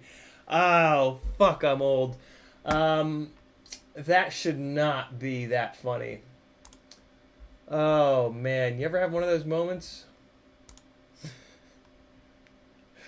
That should not be as funny as it is. Sharkbite Whoop VTX Gear Fund. Sure. Is that legible? Legible. Is that readable? Legible. What do they cost? Hey, what's the, You guys aren't going to do all the work for me? Alright, I'll figure it out. God damn it. 50 real in... There it is. 9.63! Look at your boys starting to learn things. Shark Bite Whoop board. Oh, it's only $50. What? Huh. Okay. Tiny Whoop board and a cam. Oh, that's, you know what? Yeah, right. What's that new Shark Bite camera? Is it Foxeer? Shark Bite. I think it's Foxeer. Yeah, BeepTube says Foxeer Digisight. What's it cost, BeepTube? Do you know? Although, what am I doing? It's quicker to just go like that, and then go like that, and then go like that. Look at that. Okay, little did I know. I mean, I managed to get the fucking real conversion right and magically guess the price of the Foxeer Digisight and the Whoop VTX. So let it be known, I'm an actual genius. A tortured genius, but an actual. I am finally. I've always found the saying "tortured genius" to be really sad, but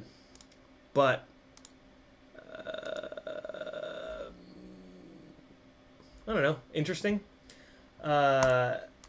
So it's official. I'm a tortured genius. If I was someday referred to as a tortured genius, I would not hate that. That would be pretty accurate on the tortured side. Oh, Serge got back to me. He said, "Yes, sir, we can."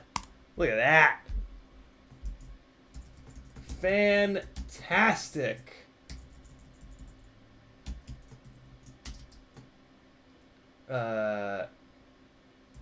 Streaming right now, and the chat just went wild. Chat, go wild. I can't lie. Hurry up. I said it, so he'll never know. Unless he watches the stream, then he'll know. You guys are just typing the word wild.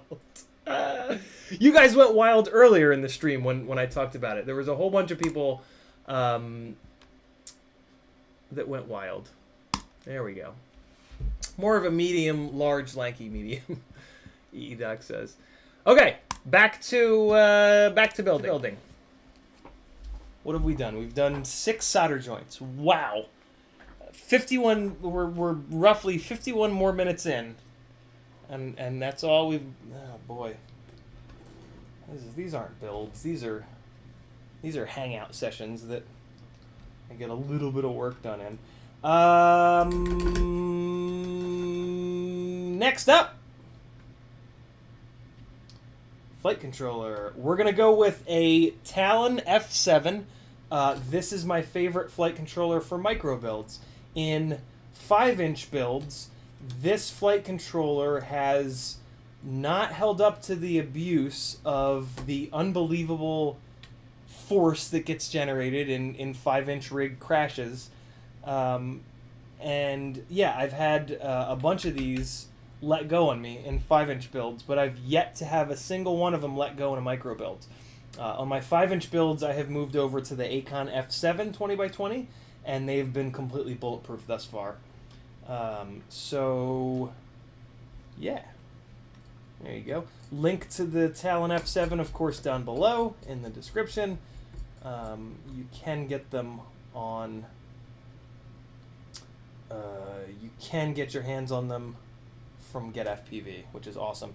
I don't think no, it's not. The Acon F7 is not available on. So something else that I've been working on is if you guys may have noticed that Joshua Bardwell's FPV Know-It-All website doesn't really have any micro stuff. Joshua has been asking me for over a year to help him out with a micro section of that website, and every time that I've tried, I have realized that I tend to fly the same gear for a while so that I can give it like a really, really nasty thrashing, but also because I want my shit to work. Like I don't want to be constantly putting untested, like brand new, God knows if it's going to catch on fire components onto builds that I then go out and fly over risky shit, unrecoverable stuff. So what kept happening is that I'd be like, oh yeah, my favorite GS25 ESC, which was discontinued a year ago and nobody can get anymore. Okay, well I can't recommend that. What other, and I'm still running into that problem. But I am dealing with it. I'm using, so this is a SpeedX IS-25. I also put one of these SpeedX IS-25s in the rig I was showing you guys earlier, and there's one more rig floating around here with an IS-25. So, yeah, I'm moving to more current gear, in big part thanks to you guys. Previously, I just never had the budget for it. Like when I've had a normal day job, I haven't had the budget to be able to buy any new stuff really, to test any of the new stuff. Now that I'm doing this full time, I really don't have the money. But what's cool is I can. I have to think of buying some of this stuff as a business expense, right? And it is. It legitimately is. And so yeah, I've been able to get my, and you know, you guys have donated stuff. Resellers have sent stuff. Things have happened to allow it to become a possibility, which is great. But yeah, it's been super hard to do, and it's still really hard to do. Like, I'm still really struggling with it, but I'm gonna figure out how to do it this time. Like, I don't care what it takes. I will get it done. I'm an hour in already. The thing that's really been tough is the excellent, like, 2 or 3 paragraphs that Joshua writes below each item. I used to love writing when there was, like, no deadline. Basically, like, when it wasn't schoolwork, I always sort of loved writing. And I wasn't too bad at it. Like, I have a half decent vocabulary, and I'm very dumb, but I'm not that dumb. But I haven't done it. I haven't written anything other than what's on the Patreon page. Shout out Patreon. Which, there's some good stuff over there. But yeah, haven't had much. Haven't spent any time writing over the years. So I'm just having to get myself back in the groove or whatever. And that's a really good thing.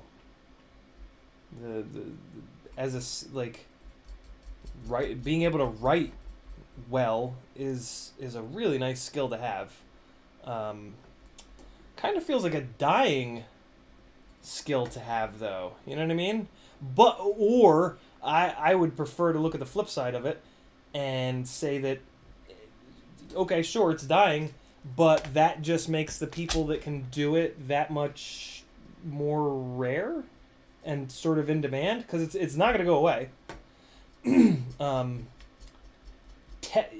Text-based search is 99% text-based. You know what I mean? It's that is starting to change. Google and YouTube. I mean, my guess would be they're probably 5 years into developing search technology that will. Well, I mean, like, look at images. They can already, like, do all this crazy shit with image search. It's only going to get more sophisticated to a point where at some point you'll be able to search YouTube for whatever, Runcam Micro Eagle, and YouTube at some point will serve you every single video where the person has ever said the words Runcam Micro Eagle, right? And then at some point it'll be able to pick out a picture of a Runcam Micro Eagle and serve you results where in the video someone held a Runcam Micro Eagle up to their stupid ass Logitech that refuses to focus on the bloody thing. Oh, there it goes.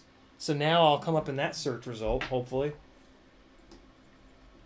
This went off the rails in a hurry. What are we talking about here? Okay, so I just got those snugged up a little bit there. let's see if, oh yeah, still plenty of thread. What I'm gonna see, so sometimes when you use the thicker grommets like this, these little brass guys are M2 to M3 adapters, and the holes in most of these grommets are M3 holes. So if you're using M2 hardware, it's really good to have these little brass bastards, because otherwise, without them, look at how much movement there is without them. Ready? So here's without. I'm just holding it above them. That's too much movement. And then when I push it down onto them, that's an appropriate amount of movement. Like, this returns to center. When it's up off of them, it doesn't return to center, because center is not, you know what I'm saying? Center could be here, center could be there, center could be there, center could be there. There's no positive tension or whatever. But these aren't super tall. Sometimes these grommets are a little bit extra tall. So let me see if I can maybe put a second one on top. The other option would just be to unscrew these. But I don't want to do that because these are currently locking the little spacers, the little blue spacers that I put below them. They're kind of locking those spacers in so that those don't try to loosen or tighten or do anything weird. So let's just see. I've always thought about doing this, but I usually use grommets that are a little bit less thick than these. These are the Brain FPV grommets, and you can see the bottom of the grommet is a little bit thicker than the top, which is cool. It's like a cool little spacer, built-in spacer. So when I do that and I add a second one, it's kind of ever so slightly above the rubber there. Like if I push down, right, you can see what we're working with. That's not what I want. That's I pushed it down over the spacer, right? You see that? That's not going to happen. It's going to sit up on top of the spacer. But I want to make sure that when I put a lock nut on here, it is going to hold this thing. This is kind of perfect if I'm super honest.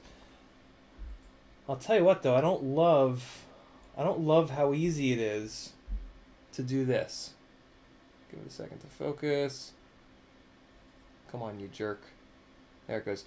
I don't love how easy. Look at the brass, not brass, the blue spacers. I don't like that. That's a little bit too. I didn't have to put much force on it to get it to jump over those guys. So I'm gonna use a little spacer. I'm gonna take all these off and use a tiny little metal spacer, which has a bigger outer diameter than, I mean, you're about to see what I mean in a second, but it's got a bigger outer diameter than these little blue spacers. I actually, and at this point you could say, "Oh, I wish those spacers were a little bit wider," right?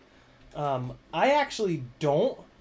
I like that these spacers are this narrow because some boards, like the the Runcam Hybrid and the Caddx Tarsier DVR boards, they squeeze so many components onto those that they've got components that butt like right the hell up against the screw holes. And there are legitimately some spacers that are too fat and they will hit and rip off those components, which is real annoying. So yeah, using a stupid little infinitely thin M2 spacer that you can get from Amazon. It's like a pack of 100 for like $3. Fixes this problem.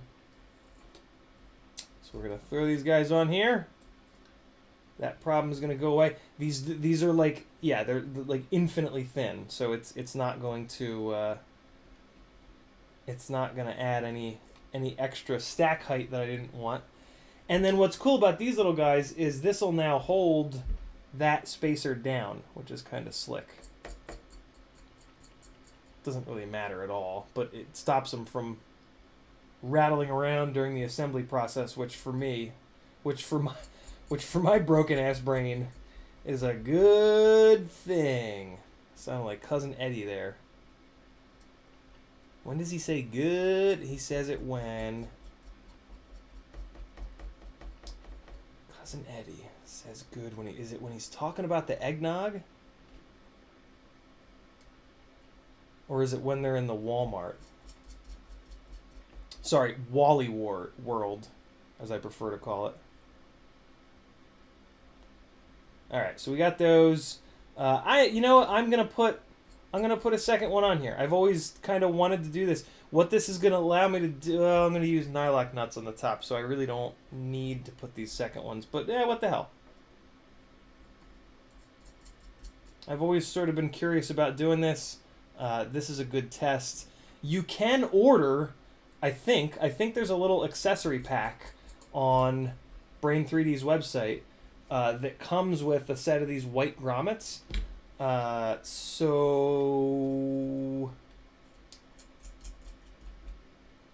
if this like if this somehow like works better for some strange reason, that could be a cool little setup. Okay, so now check it out. I don't really think I need to show you guys this, but now when I push down on it, it doesn't jump over those little fellas because I put the little, you know? You guys get it. I put the little guys in there. See them? So there's that.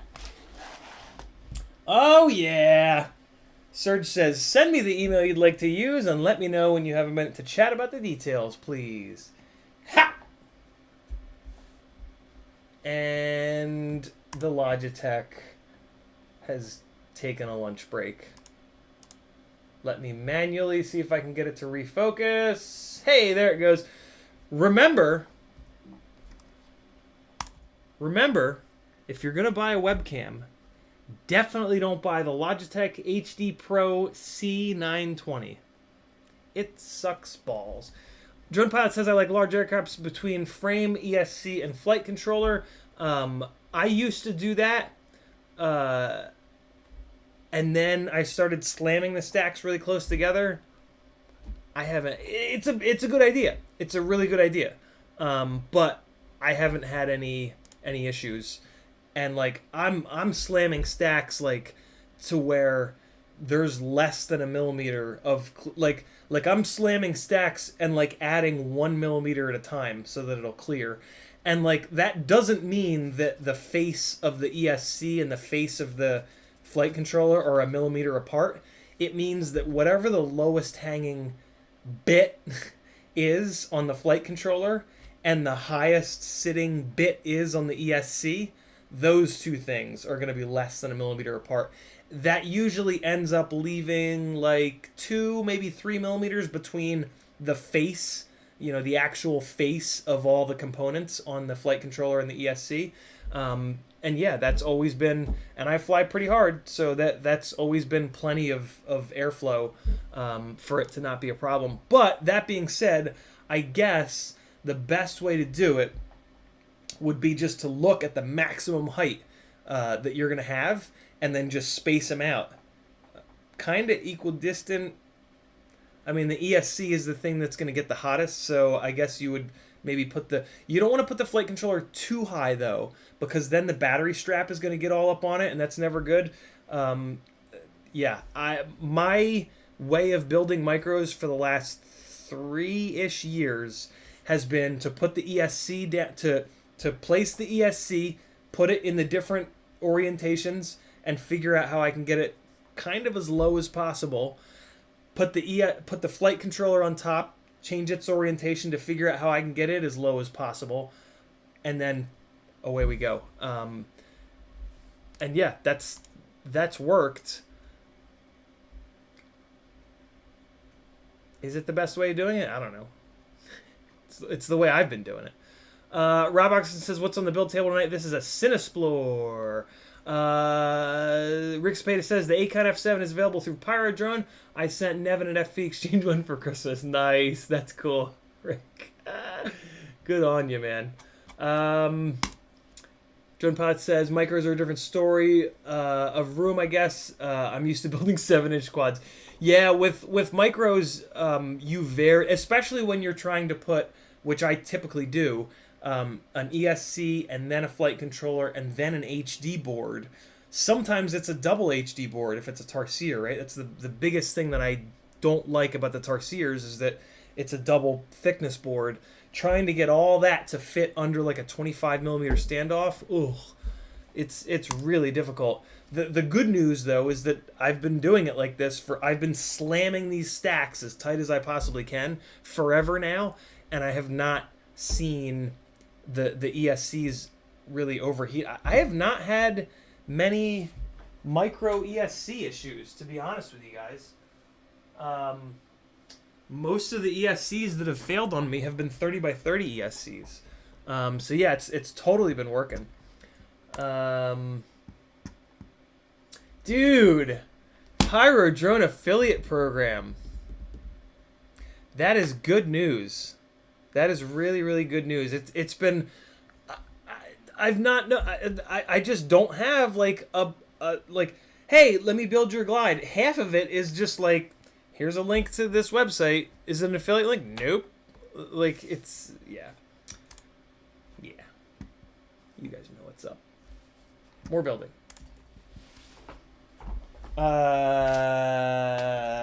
Alright, so we got our flight controller spaced up the way it needs to be. I know this flight controller enough that I don't know where I'm going with that, with those words. I don't know what I was going to end that thought with. I don't know.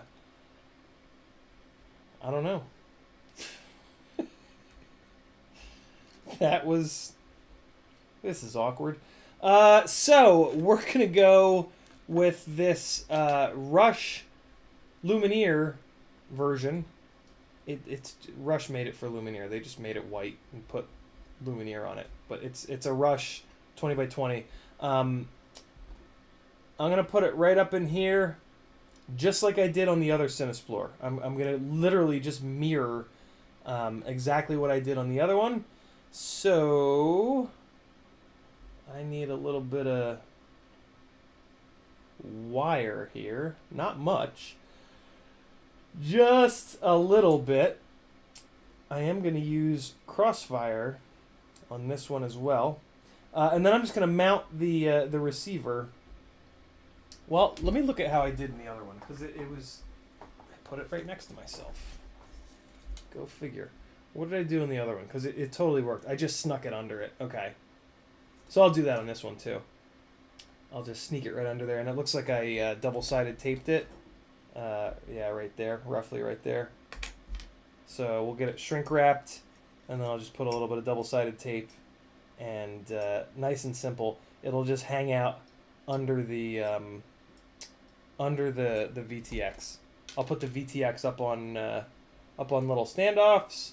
And yeah, nice and simple. I guess technically I could put it up on top here. It is... Ooh, maybe I'll do that on this one. So this plastic cover, the holes in it are kind of the perfect width. You see what I'm doing? See what I'm saying there? See what I'm working with? I'm going to do that. I'm just going to stick it right on top. So that means the cables for this thing can be no shorter than they already are. Okay, so that's the right length. the other side of this is what? Just pads, right? I'm going to be ground, power, smart audio, video, and I think I'm going to solder them to the inside of this thing just to keep it a little bit cleaner. So let's just do that real quick. All right. And do I have... Man, I had a whole bunch of cable, 30 gauge, just sitting here. And then I threw a bunch of it away. And now I wish I hadn't. What are these ones? Now, I had like 3 little bundles. And I put them here, and I thought, these are going to come in handy. And they would have if I'd left them sitting here. But apparently, I got rid of them. And now I have to dive into a stash of some sort. So let's go yellow! Wait, no, it doesn't need to be that long. This can be like hilariously short because it only needs to go from the VTX pads are on the back of this thing, which is so cool. Oh, it does need to be a little bit longer than that though. Yeah, the VTX pads are on the back of this thing, which is going to make a nice short run, but not quite that short. Short, but not that short. What? Why am I being insane? It's fine. We got that. We got white. That's a fat white. Let me get a skinny white up in here. There's a skinny white. We've got red, and we've got black. And that's what we be needing. And then on the crossfire, I've already got some wires hooked up. Away we go. Rob Oxison says, this is awesome. I'm brewing beer while watching the stream. Props and hops. That's what I think Kevin a while ago had a props and hops stream, if I'm not mistaken. All right. Oh my God. Hey, I canceled. I can't believe I just remember this now. I canceled Spotify, and I took that $12 a month and added $3 to it and got a subscription to Epidemic Sound. So I can now do this.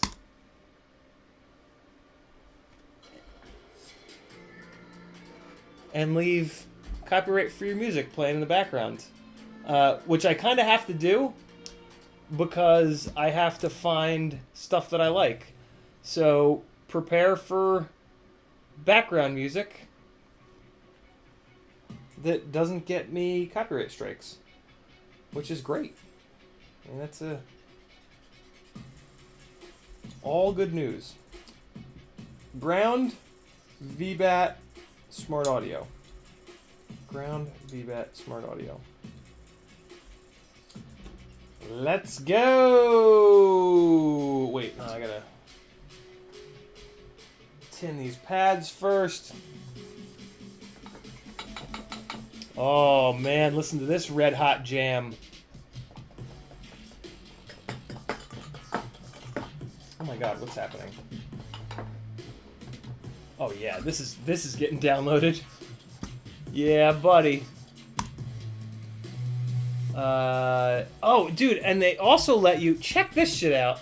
They let you download the this download all stems. It'll download this song, each individual track of the song, so you can get just the vocal track, just the synth track, just the drum shit. Really, really cool. I'm really impressed by Epidemic Sound already, and I've only been on there for about 10 minutes. So that's really good news. I'm cautiously optimistic. It's actually your first month is free, And they give you a little affiliate link after you're done signing up. So if any of you guys are interested in Epidemic Sound, if you scroll down in the description, I have a thing that says music from www.epidemicsound/ Ciotti is a straight up G.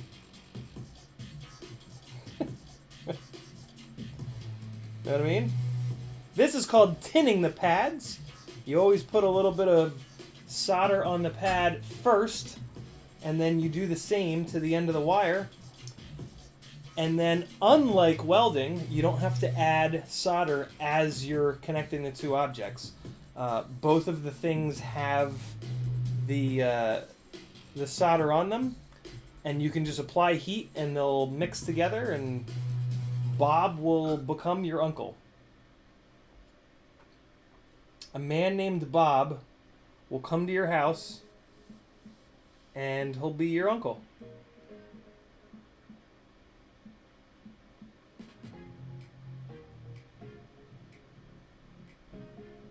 So hopefully you're cool with that sort of thing. Because it's a little bit weird the first time it happens. Look at this, guys. I'm going to use flux. I'm going to use flux because if I'm going to talk about doing shit the right way, I should show you guys how to do stuff the right way rather than being a lazy shit, which is what I am. With some things. With things that I don't enjoy, I'm lazy. How about that? And I'm only lazy in like some ways. It's like a calculated laziness. You know what I'm saying? Also known as saving time. Because like, yeah, you can't do like as much as I would like to. I don't have the time to do every single thing in my entire life absolutely as perfect as I possibly can, although my god do I ever try. Woo! How's the I can't see OBS. Let me make sure that the volume bars are dancing in a way that pleases me. That should be good. Oh god. I'm not showing you guys what I'm doing. I hit the button for the keystroke, but the keystrokes aren't working because OBS makes me want to jump off the roof. Thanks for the reminder. You guys are terrific! Every once in a while, clean your flux pen. If it get where the cap meets the black part here, see how it gets all gummed up? Eventually, the cap will stick so hard to this black part that you'll rip this black part off the white part, and this white part is just like liquid flux in here. So when that happens, the liquid flux goes absolutely everywhere, and it definitely doesn't make you scream fuck as loud as you can. It makes you scream, oh, happy joy. I'm so happy. Man, am I happy. I'm gonna cut someone's head off. Maybe that's just me.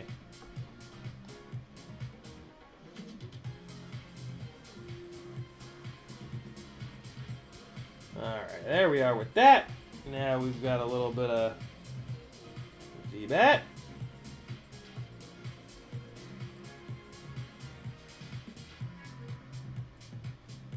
I gotta actually look up what voltage I can send this damn thing. Is it VBAT that I can send it, or do I have to send it 5 volt? I think I can send it VBAT. Smart audio is next. I always do that in white. I try to, at least. Anything other than red, black, or yellow, basically. Sometimes green.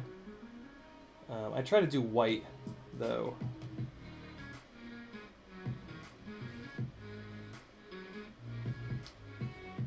Okay, so this is not a silicone shielded wire. And non-silicone wires can burn in the most fiery pits of hell.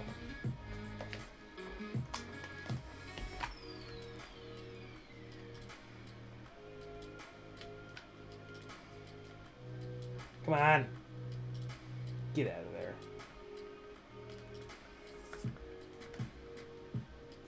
I hate when that happens, man. I hate when I don't immediately throw out the non-silicone shielded wires. Like, sometimes they trick me. Yo, this is another red hot jam, bro! It's suspense heavy and ponderous. And I'm downloading it. Dude! Epidemic sound.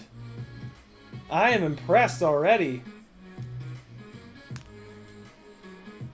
This has gone well. Had a rough couple of days here. Hope they're turning around now. I'm trying my best.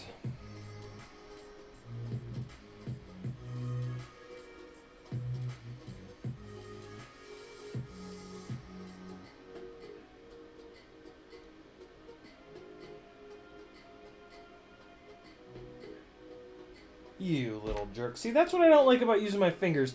You just don't, you can't, I can't seem to get the wires flat enough against the pads. Like with the tweezers, it's easy. It just, yeah, I don't know. But again, as we've discussed, good skill to have. Spend at least a little bit of time doing some work without the with your field tools. Just take a look at like what gear you bring with you, and use that gear to work on some stuff, so that if you have to do it in the wild, it's not the first time you've done it. Know what I mean?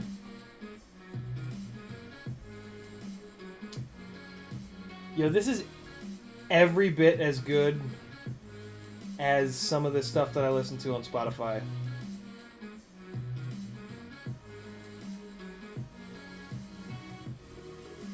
Which makes sense because I think Epidemic Sound actually pays their artists pretty well. Something that Spotify... So when the little, you know, like websites give you like a little exit interview, sometimes Spotify gave me one like, hey, why are you leaving? And I used the other field and I typed in there because you don't pay your artists enough.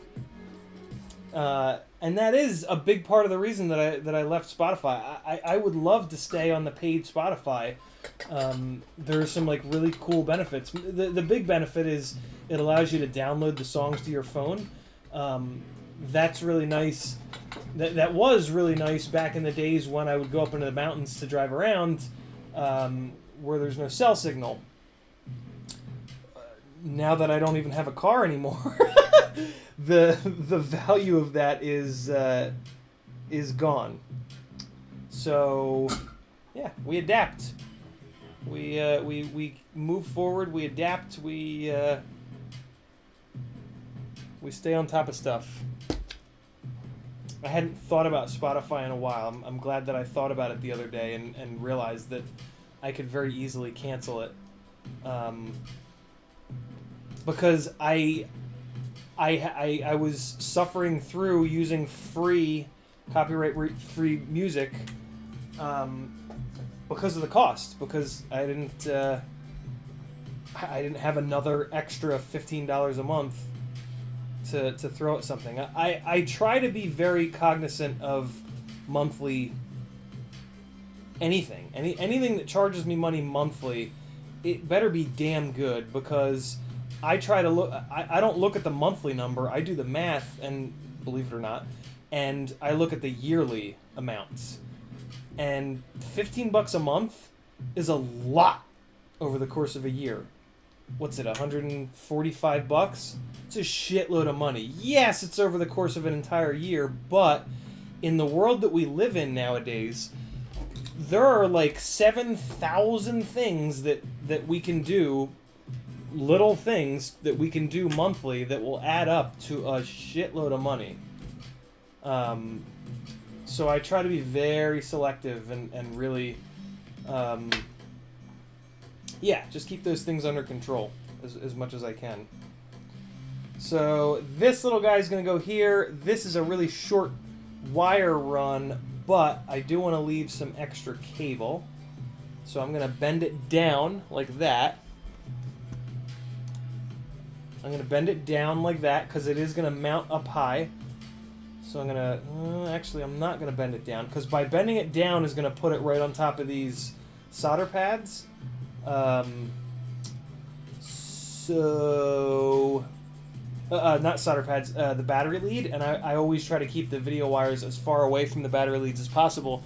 The battery leads are the main source of electrical noise in the system. So if you're going to keep your video wire, if you're going to keep your video wire, Jesus! If you're going to keep your video wire away from anything, keep it the hell away from the battery leads. There we go. I can speak English. My God. I'm gonna run these. Let me look at the other one. Let me look what I did with the other one. It's just a big bundled up mess in the other one. Oh, but I've got the...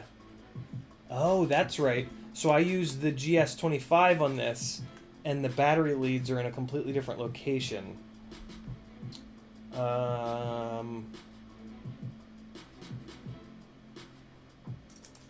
Interesting.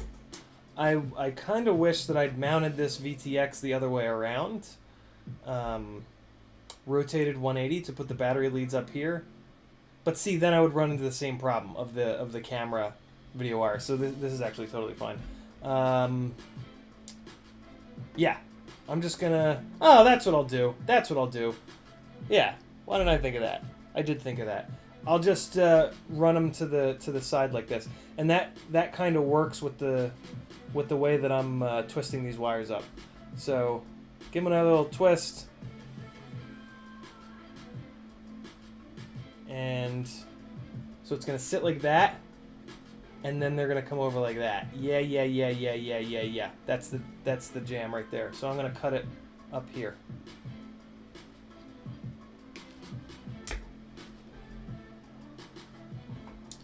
Okay.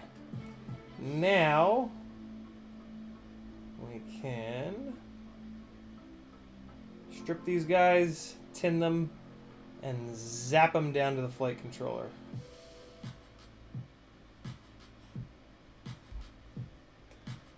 I always try to strip 30 gauge wire with my fingernails. Your fingernails are made of keratin, which does not nick metal. On these 30 gauge wires, there are roughly 8 metal inner strands. So if you use metal wire cutters and you nick one of those strands, it's gonna break, it's gonna let go. Once you nick them, like, it's game over. It might not let go immediately, but it is gonna let go. Each one of those is like 12 point something % of the, that's not the right maths, is it?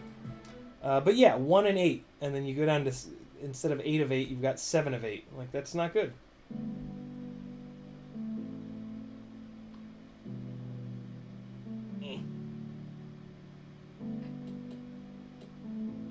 So yeah, grow your fingernails out.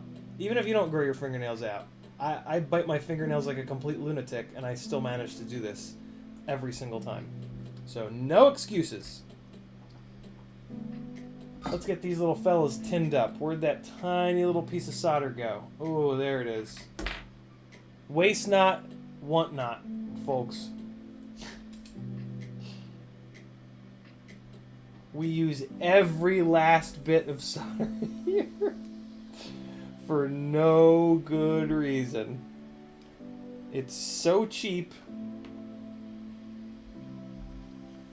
and readily available. But man, reaching up and pulling more off the spool, that's just too difficult. We gotta use every little bit. I mean, it is...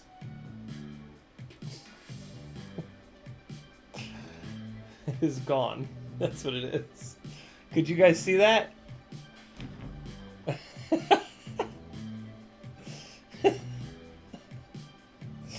God damn it. The little tiny pieces, there was just a click, and then the little tiny piece of solder was gone. It must have slipped in the thing. Here's how I make those nice little self-standing solder thingies. Wrap it up like that. Take one end, stand it up, and then this part is like a little handle, but it'll also sit like that. Can you guys see that? Where is it? There it is. It'll sit like that. Isn't that great? Yeah. Okay. More tinning for the untinned.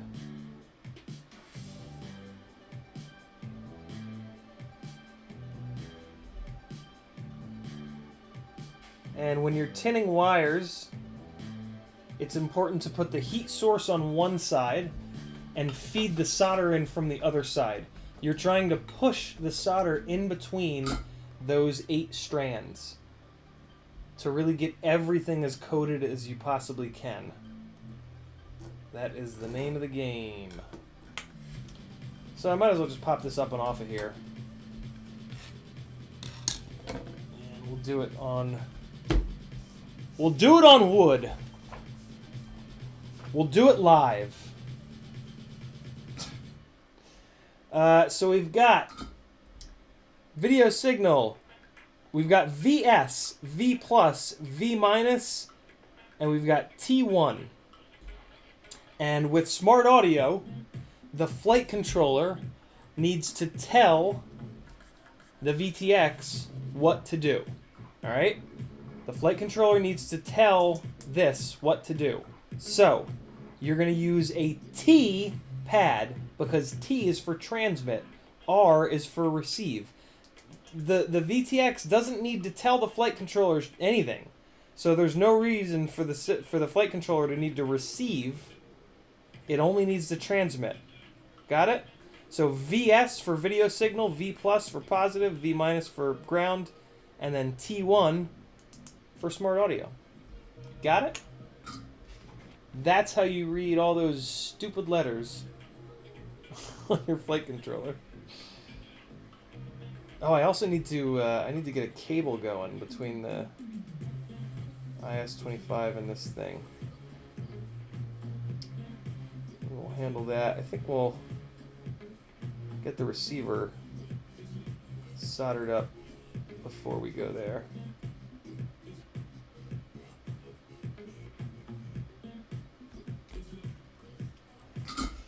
Alright, all 4 of them nicely in a row on the back of the flight controller.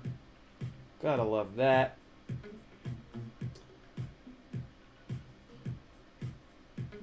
Go back and forth. Sometimes I leave them all twisted up and just zip them down. Sometimes I'll undo them like this and solder them up and then twist the whole thing.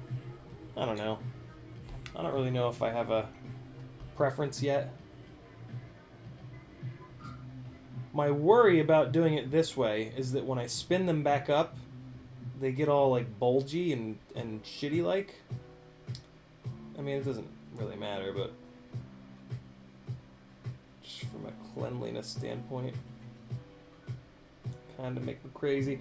So that was video signal. What's the next one? Is it plus? Yeah, it is.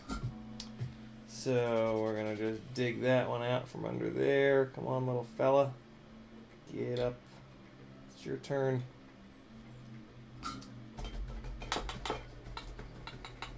Oh, look at me go. I remembered again. I remembered again. Man. Crazy. If the solder is trying to come with the tip of the iron, when you remove the tip of the iron, that's a pretty good sign that you've burned all the flux off. Put flux on that joint. Take your soldering iron and just come in and touch it, and it'll fix it. Or use flux beforehand, and you won't have to do it twice. It's a novel idea, isn't it?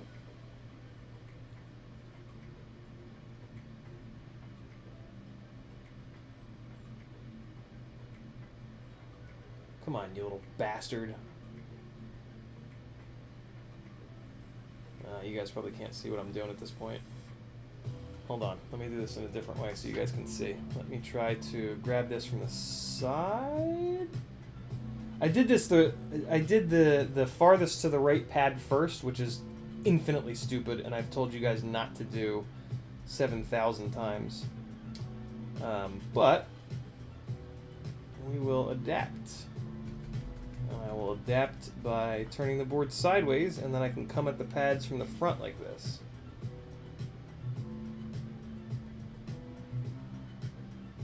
Alright, and then we've got ground, so let's dig him up here. Come on. There we go. Get out of here! White wire. You're next. Not yet, though.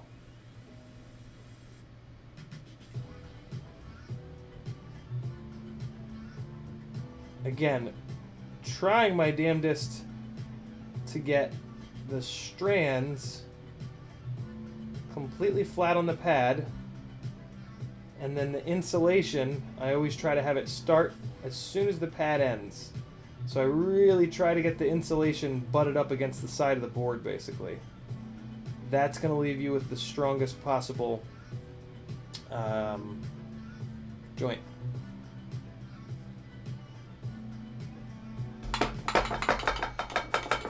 Soldering iron is very dirty! Now it's nice and clean.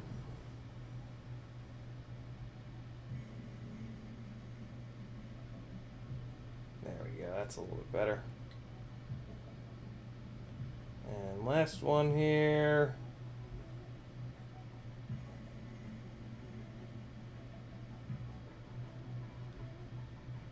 I know it's always tempting to rush through, but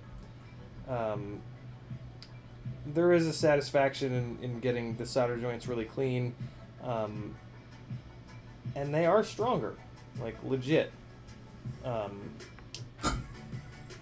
When you have a crash where the VTX standoffs break and the VTX pulls really hard on these wires, if you took the extra few minutes to get the solder joints nice and pretty and the wires flat on the pad,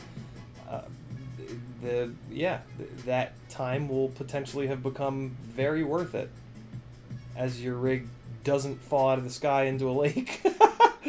Know what I mean?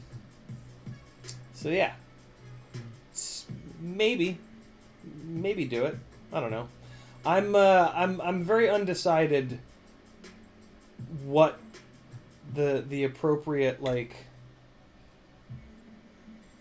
I guess you could say, amount of time is to spend on builds, like, because in the end, I mean, it all comes back to that, right?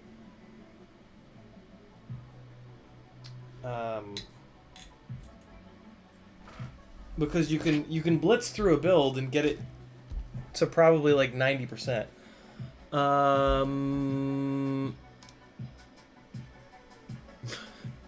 Weird With a Skateboard says you should put on "We Don't Eat Anymore" by Raccoon Eggs.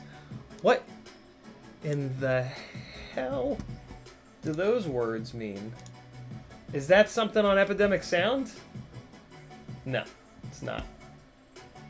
I had high hopes. If it ain't on Epidemic Sound, I ain't playing it.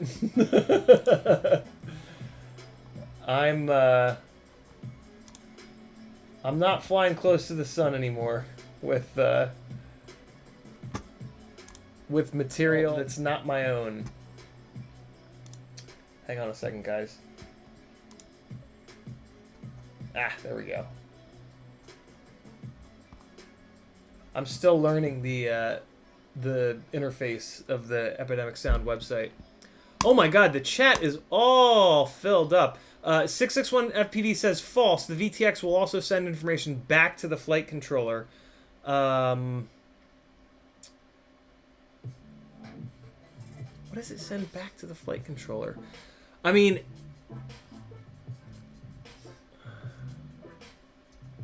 Yeah, I guess it does.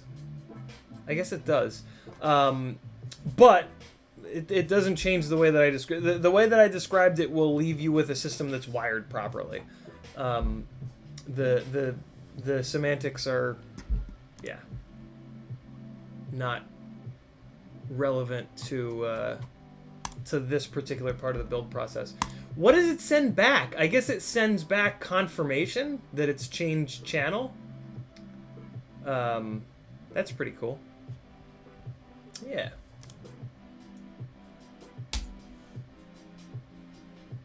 One more second here, fellers. Getting this going. And Talon F7 wiring. This is what I do every time. Every single time. For better or worse. There we go. Okay. So, we used VTX signal, VTX plus, VTX minus. So we used 1, 2, 3, 4 in a row. And so, oh my god, why? Oh man, now I just hit all the wrong, oh, farts. Hold on, wait, oh god, hold on, wait. There we go. Back up. Okay. Okay. And they make it easy. They put this little thing here, which I just love so much. Ground 5 volt RX3 TX3. I use the ones that the manufacturer recommends typically, as long as there's not like a better, like I guess the if I had to pick one thing to improve upon on this flight controller, I think I would technically rather have this 4-in-1 port on the front, and I would rather have the receiver pads on the back, because I always mount my receivers in the rear. I mount as much stuff in the rear as I possibly can, because the nose has all the typically more weight, especially on a 5-inch rig, right? It's got the GoPro up front, so it's always nose heavy. So yeah, I put everything I can as far back as possible just to try to shift the weight balance. And so, yeah, but on this build, you have to use these. I mean, I guess I could put it on this TX4, an RX4 on the side. That's not a terrible idea. It's an F7, so inversion doesn't really matter. I kind of like that idea. Oh shit, I also like to put I like for this ground on the side to be a shared ground, but I always forget to do that. That's okay. The reason that I will typically use the pads that they tell you to is so that I don't have to tear the rig apart if I need to look up like what, if for some reason I build the rig and then like 6 months later I need to know which port the receiver is on. I don't like to have to tear into the rig and like fucking look and like try to get all up in there. If I found that when I just use the pads that they tell you to, 6 months later I just do what I just did. I pull this up and I see that it says RX3 and TX3 and I go, okay, for the last 2 years I've been doing this, so I don't have to rip the rig apart. You know what I mean? Alec Dvornik just signed up for Epidemic Music, Epidemic Sound. Awesome. Alec, if you use the link that I put in the description, I'll get month number 2 for free. Thank you. Awesome. Even if you didn't use that link, don't tell me. T-Bird FPV is here. Dauntless says, Happy Model Toad 90. I'm building is super duper tight. I need to solder the XT30 on the bottom of the ESC and the capacitor on the battery lead. Yeah, that's funny. Stuff like that, like having to solder the battery lead, like having to, right? Like I have to solder the battery lead on the bottom, or like that's happened to me with motor wires. I've had builds that are so tight that I've had to mount ESCs upside down just so that the battery leads were on the bottom to find some extra space. Alec, use my link. You are the man, Alex. Alec, rather. Yeah, that's a sign that it's that's when like a tight build becomes like a tight pain in the ass build. Juan Jose Gomez says, I burned 2 of those Talon F7 flight controllers. I flew 5 batteries. Midway through the 6th battery, they both burned down. I think the 5-volt regulator blew up since they still worked with Betaflight. 3 of the 4 that I've had let go, Juan, have been the 5-volt regulators, but they did it like months and months and months in. Dustin says, what gauge wires do you suggest using for a build? Basically, the motor wires that come on the motors, I use those. What I do is I take the full length motor wire and I'll usually chop it about here, and then I'll put an LED race wire in line, and then I'll take the rest of the cable and use that cable to connect the LED race wire to the ESC, right? So the whatever the motor manufacturer has spec'd out, my thinking is whatever the motor manufacturer has spec'd out should be enough in theory, right? So I'm going to use that. For battery leads, I just kind of like, I have a bunch of pre-made ones that I've gotten. You know, usually like an ESC will come with a set of battery leads and a connector, and I'll just use them. And then everything else I pretty much do with 30 gauge. Like even VBAT going to the VTX, I do it with 30 gauge, and it doesn't get hot. And if the wire that you're using is not getting hot, it's pretty much fine. Heat is really the only thing you have to worry about. When it turns, no, it's not true. But heat is a really easy way to make sure that you're not using too small of a wire. There you go.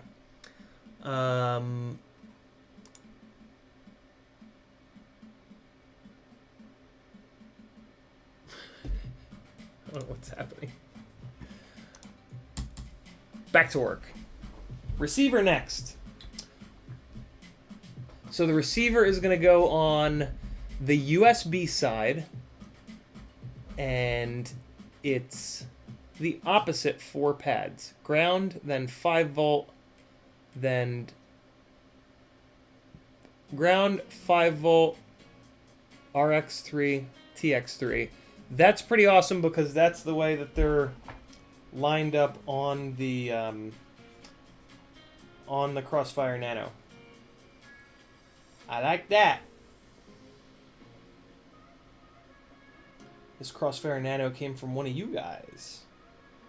I mentioned a couple streams ago that I was looking to buy some Crossfire Nanos in case anybody was switching from Tracer, and I never remember anyone's name, so of course I forget his name, but Matt maybe messaged me and said, yo, I got 5. He said, for you, $5 each. And I said, that's too little. I'm going to send you $10 each. And he said, well, that's up to you, but okay.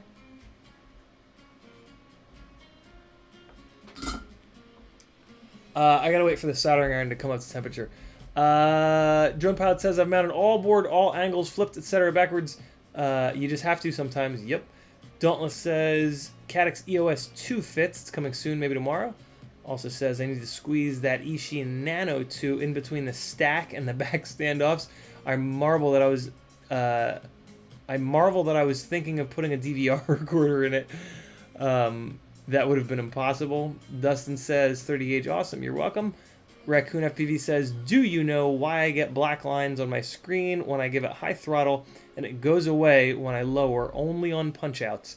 Raccoon FPV, over on my Patreon page, for as little as $3 a month, which is 10 cents a day, I've got a couple articles. If you're already on there, there's a button you can click on the top that says Tech Tips. It's just basically the tags. The buttons on the top are driven by the tags that I put on each post. And if you go to Tech Tips, you will find 2 really good articles from a little while ago, but they're still totally valid. Electricity hasn't hasn't started working differently yet. Yeah, 2 really good articles on how to troubleshoot motor noise. It's sometimes some people will be able to, you'll be able to say like black lines on throttle, not off throttle, and there's some very smart people that'll be able to say, oh, that means it's this. I'm not one of those people. I have to just go through the troubleshooting step by step to try to find it. But the first 2 things that I always try is taking the ground from the camera and putting it onto the exact same pad as the ground for the VTX. And then I also will put a capacitor on the build if there isn't one already. Those are the 2 like sort of shotgun approach troubleshoots that I'll do first. And then if they don't fix it, I will dig a little bit deeper. But I gotta be honest, that usually fixes it. One of those 2 things will almost always fix the issue. Oh, the other thing I check all the time is where the video wires are in relation to the battery leads. Because, as I said earlier, the battery leads are the biggest source of dirty-ass electrical noise on these rigs.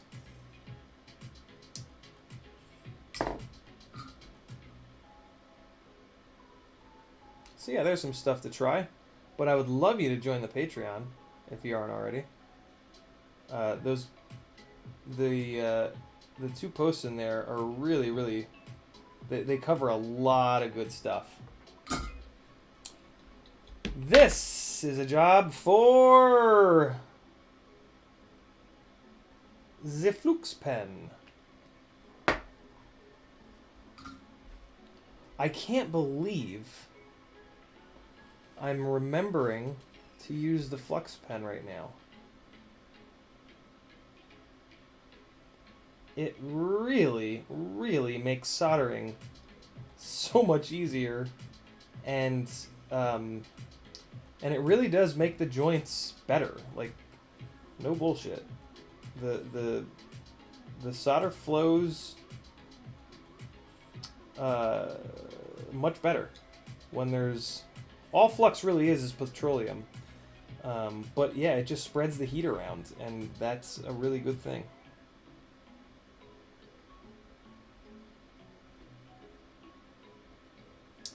That is what you want.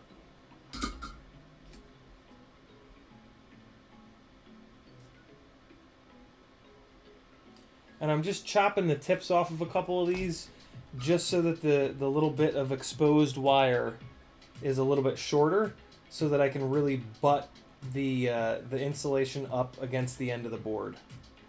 And again, that just basically will make the wire a little bit more durable. When you have uninsulated wire hanging off the side of the board, that part of the wire that's not insulated is the weakest link, I guess you could say, and it will it'll do all of the bending, and when there's only 8 strands of wire from a 30 gauge, it will break. And so this is one way around it. The other way around it is to use the through holes, but the through holes can be a real pain in the ass sometimes. The through holes are they are the right way to do it. They are the strongest way to mount it. But the problem is they make the wire go either up or down. And typically that's not the direction that I want the wire going in. So it's a little catch-22-y. Know what I mean? It's not the band. Is that a band? Punk band, wasn't it? Or is that just a song? There we go. And now we want to keep in mind that this is the rear and I'm going to put this thing in the rear, so I'm going to solder these to the pads inwards. I'm not going to solder them outwards and then bend the wires. That's ridiculous. Solder them inwards like this. And I said before that these pads perfectly match the layout of the order of the wires on the Crossfire Nano, so I'm just gonna trust that. Just blindly trust that.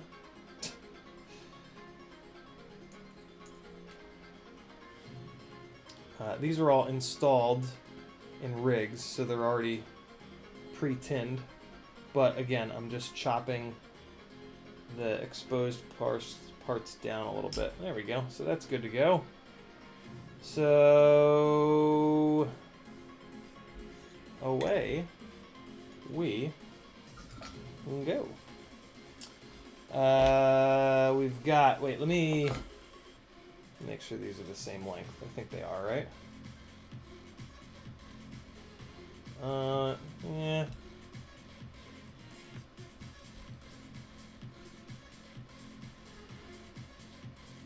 Yeah, close enough. Close enough. Don't be crazy, dude. Don't be crazy. People are watching. Be less crazy when people are watching. Okay. Alright. Don't talk to yourself when people are watching either. Normies think that's weird. Okay.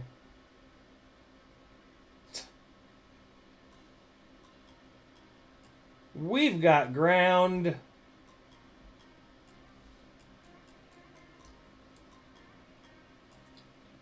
Now we've got 5 volt.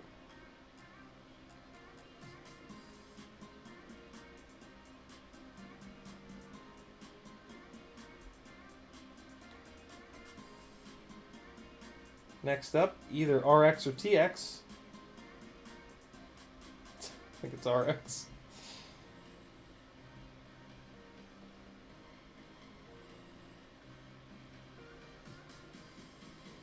Come on.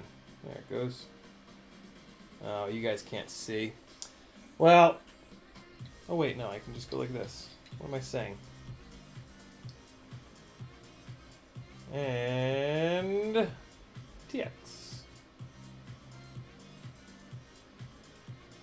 Should have just grabbed these with like the very tip of the tweezers here. Just again to try to get everything as flat as possible. Oh god. That lifted up like crazy. Let's get that back down. That's better. Yeah, I really always just try to get the exposed bit of the wire as flat as humanly possible on the pad. That's where the strength comes from. That's the way to have that solder joint be really strong. The other way is to make sure it's shiny. That basically just makes sure that it's not a cold solder joint. Yeah. There you go. Soldering tips for free. From your buddy. Captain Gangly Face. Sir Gangles a lot. You know what he said to me? He turned right at me, he looked right at me, he said, "Goonie goo goo." I said, "Goonie goo goo." What the fuck does that mean?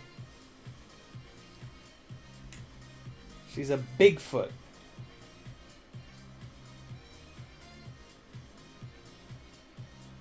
Okay, getting this wrapped up nice and tight. I remember now. I did want to cut this lead a little bit shorter, but it's too late now. It's already on there, and it's fine. Oh, look at that. It's going to sit. I'm going to put it sideways, so that'll use up some of the extra. Yeah, okay. Okay. All right. I'm not mad at it. That's what the kids say, right? Make a little 90-degree angle there. Yeah. Okay. That's cool. Freeload always looks like he's talking to himself. Alex says, have you seen Ben Heck's channel? It's almost exclusively someone soldering and talking about himself. Very entertaining. I have not. Alec, you can drop a link. You're a mod. Drop a link. You haven't lived until you've soldered your tweezers to the pad. Doc, I've never had that happen. I feel like maybe are my tweezers not made of a material that can happen? Is that a thing?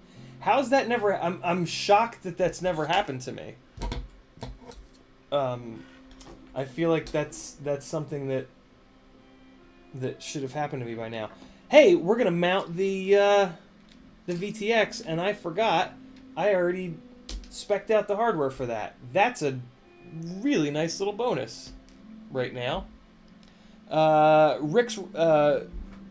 Rick's Fib says, so this will run Emu, not unless I sell it to somebody who puts Emu on it. I am gonna try Emu Flight, but I've already tried it on the Tiny Whoops, and I have somewhat of an understanding about what Emu Flight is. And without RPM filtering, I'm really not all that interested in it. Everything that I've heard from the really smart people with flight software is that RPM filtering is a really, really big deal. And I trust those people, mainly because they say that without any reason to lie, basically.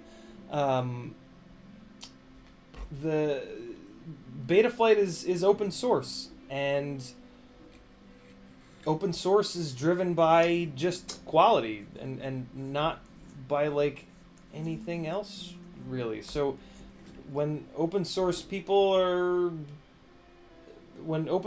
speak, I listen. And yeah, not to mention that, like, just it's a pretty straightforward theory, right? Like, knowing if you're gonna try to filter things out that happen at very specific frequencies, in a system where those frequencies come from rotations, it's pretty. I think it's pretty easy to understand how valuable RPM would be, right? And yeah, my experience with Betaflight and the RPM filters has been completely flawless. Once I've spent like 1, maybe 2 batteries tuning a rig on 4.2, it never prop washes again.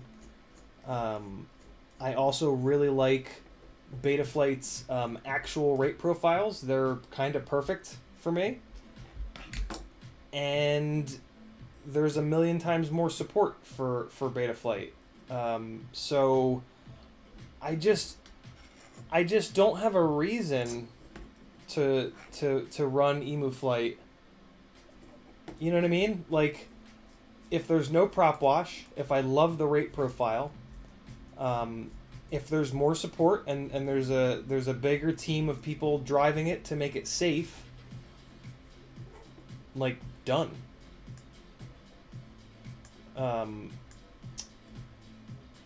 if I understand that there are some people who've gone to Emu Flight and they have and their favorite thing about it is that they don't need to tune. Here's the thing about that. It takes like 3 minutes to get Betaflight dialed in with some pretty generic defaults and some pretty simple things, to the point where you don't have to tune it. The stock tune is great. The stock filtering is really great. It's actually a little bit over filtered with both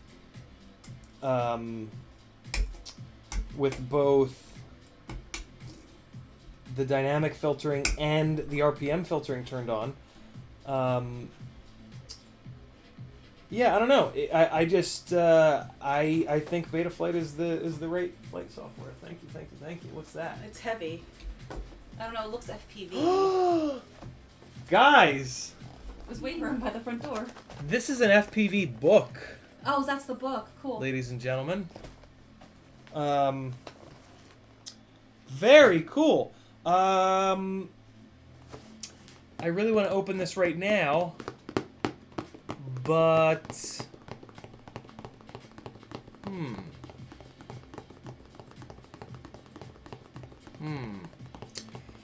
Jules, if you don't like the rambling, this is probably not the channel for you, man. There's lots of awesome content on YouTube, though, luckily. There's lots of other channels that you can jump onto.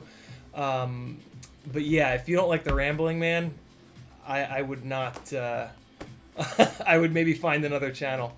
It's all good. It's all good, man. All I care about is pushing this thing forward.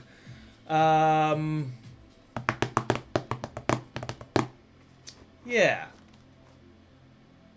I'll do this. I'll do my my FPV crate opening, which is like I carefully, just kind of carefully. Whoop. Yeah, Jules, the rambling like is this channel. My approach to being a little bit different than everyone else is to live stream 3 to 5 times a week for hours at a time, so that you guys can come in live and talk to me and ask me questions, and we can have actual conversations rather than, hey guys, buy this shit! I flew 3 batteries on it and it didn't catch on fire, so it'll be great for you! Ha! I have no interest in that. So, yeah. Cool packaging, too. Enter the 3rd dimension, it says. Man, it's packaged in a way that, like, it's going to be hard for me to, That's fine. Oh, it's packaged all nice.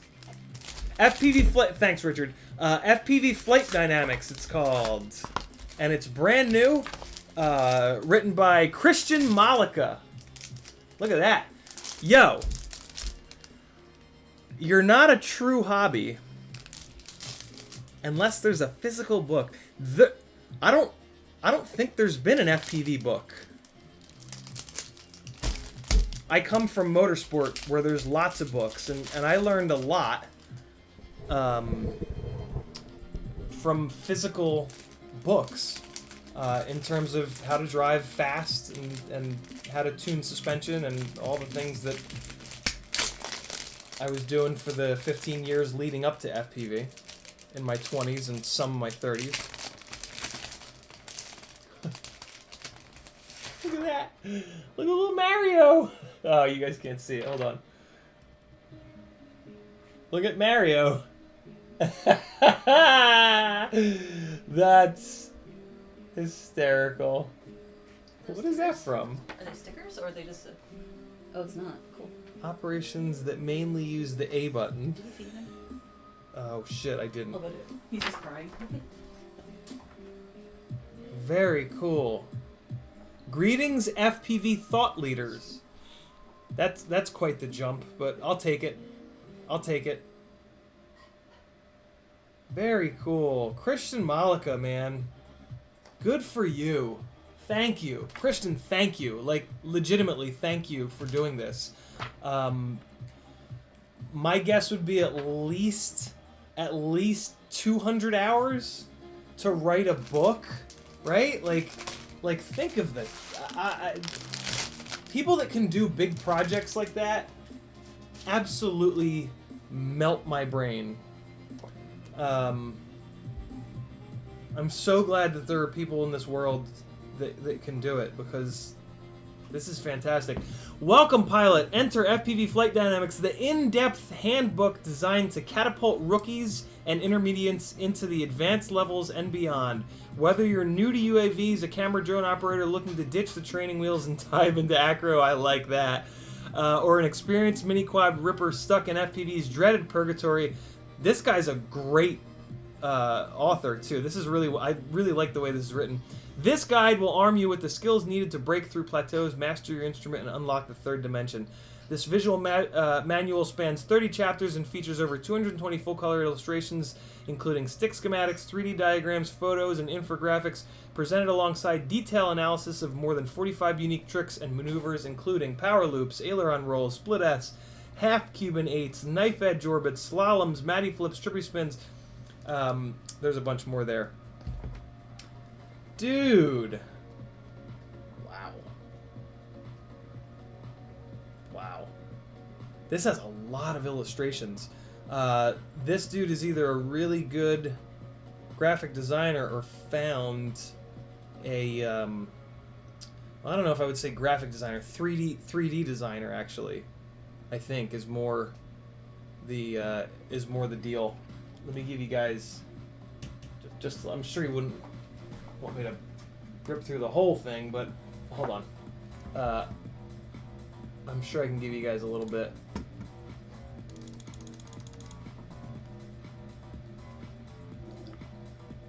Just to give you guys some idea. Hold on. I gotta...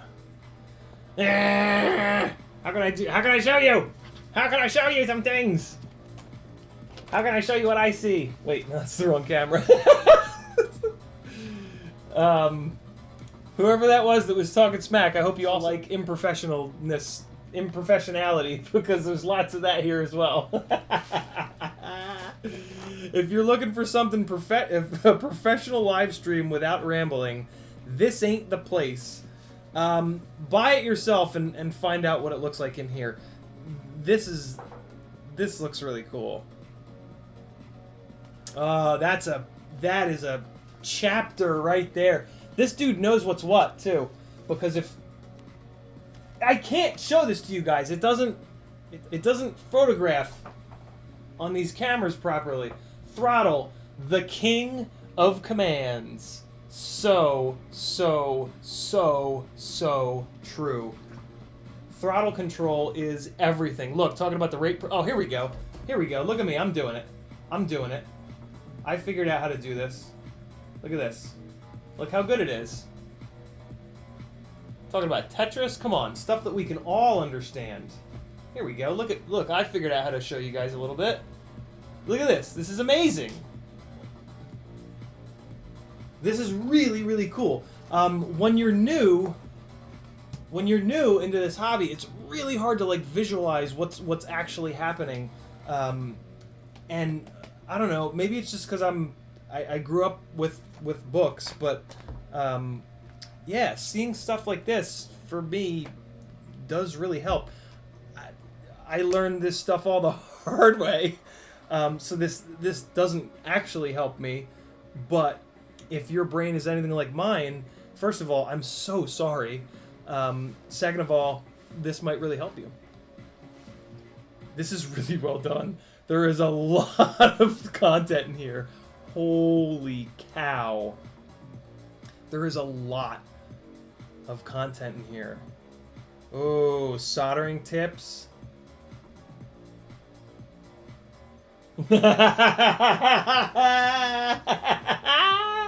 Yo, sold right there. Yo, this dude legit, like, he's a legit super into it, like, knows what's what. Yeah. LCV FPV says there's tricks in there that I've never heard of. Yeah, me too, LCV. I think there are a lot of tricks that aren't named, and I think that he had, like, you know, half Cuban 8s. That strikes me as like a trick that just didn't have a name, and maybe my guess would be that's a jet fighter name. Yeah. Alexander says, sounds like 2,000 hours, not 200. Yeah. I agree. I don't know how much the book costs, but I'm sure it'll be on Amazon at some point, because if you're going to sell a book, you guys know that Amazon started only selling books, right? Like, that's when I found out about Amazon, it was to buy books. Oh, look. Yeah. Yeah, right? Oh, very cool. Very cool. He wrote a little... For Mr. Aaron Ciotti, keep ripping, my dude. Your friend in FPV, Christian. Awesome. Dude, Christian, thank you, man. This is very, very, very cool of you to send this. And I can't wait to thumb through it a little bit more. This is really... If I have, like, a friend that's going to start to try to fly, this book is the first thing I'm going to give them. I'm going to ask for it back. But, yeah, what an amazing manual to start to try to figure out a hobby that, like, most people bail on. Like, think about how many people get into this hobby and bail. It's got to be a lot. Here's the chapters. Defining FPV. FPV's not so steep learning curve. Crash and consequence. LiPo battery management. Fastest path to mastery. Quadcopter anatomy. Gimbal mapping. Oh my goodness! What a table of contents! Holy cow! Different sections, building blocks of acro, fundamentals of maneuvering, superfluous trickery. Very cool. And like I said, it seems to be really, like, just the way that Christian writes so far is really fun. And makes a big difference. If you're gonna a big manual, you know, with like a lot of content, if it's written in like a totally boring and drab way, forget it. You know, like with textbooks, right? Like, imagine if an FPV person wrote a textbook. Well, that's what this is. But your textbooks when you were at school, they would have probably been. You would have probably read a lot more of them if they were more interestingly written. You know what I'm saying?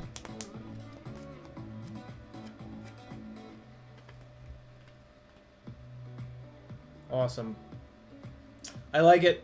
I'm a fan, and I haven't even looked at it for more than 30 seconds. Awesome. Christian, great work. Great work. Yeah, I am gonna do a straight up review video because this is really good work. I can already tell that this is really good work, and good work deserves to be talked about. You know what I mean? And celebrated, quite honestly. Alright, I'm gonna put that was like that. This was like this. Okay, now it looks like I didn't open it.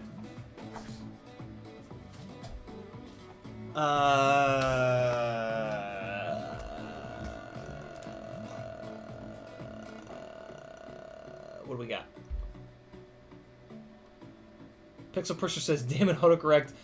It will show you that the PID value is already scaled to 59%.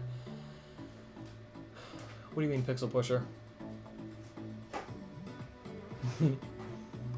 Pixel Pusher says, damn it, it will show you that the PID values are already scaled to 59% on 4.2, but why?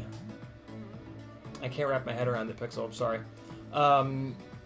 Copter says, you just said thought leader, you win corporate douche back in the day title. Hey, I was just reading the thing. That did not come out of my brain. It might have come out of my mouth, but it did not have come out of my brain. There's a big difference. Alexander says, sounds like, oh, we got that. Weirdo's out of here. Thanks for hanging, brother. Message me so we can get that rig working. Loon says, check messenger later. You're going to laugh at what happened. Very cool. Freelojo, price of the book and where? Yeah, don't know. Has anybody found the book on Amazon? mods. See if you can find it on Amazon. Drop a link, please. Alex says, set up an affiliate link for the book on Amazon or wherever. I love physical reference material. Alec also says, I'm pretty sure it's on Amazon. If you guys want to go buy the book right now, you can just go to CiottiFPV.com, hit my Amazon button, and that'll... You don't... The way the affiliate links work is you don't have to buy the item at the affiliate link. You just have to hit the affiliate link. It drops that person's code in the magical mystery land of the internet, of Amazon in this case, and then you're good to go. Metalderson says, a Cuban 8 is a standard aerobatic figure from airplanes. I had a feeling. Joseph says, $49.99 on Amazon. I thought it was on Amazon. Very cool. That's cool. That's textbook price. Well, I mean, not really. College textbooks are hundreds and hundreds of dollars. But if you see that $50 and you go, blah, for a book, it's a textbook. All right? Like, legit. This is like a legit textbook. Like, for real. So, yeah, don't balk at that price. Dude, this guy's got hundreds. I guarantee you he's got hundreds and hundreds, if not thousands of hours in this book. And that's why it costs what it costs. And he's not going to sell a ton of them, right? That we're a very niche market. So, yeah.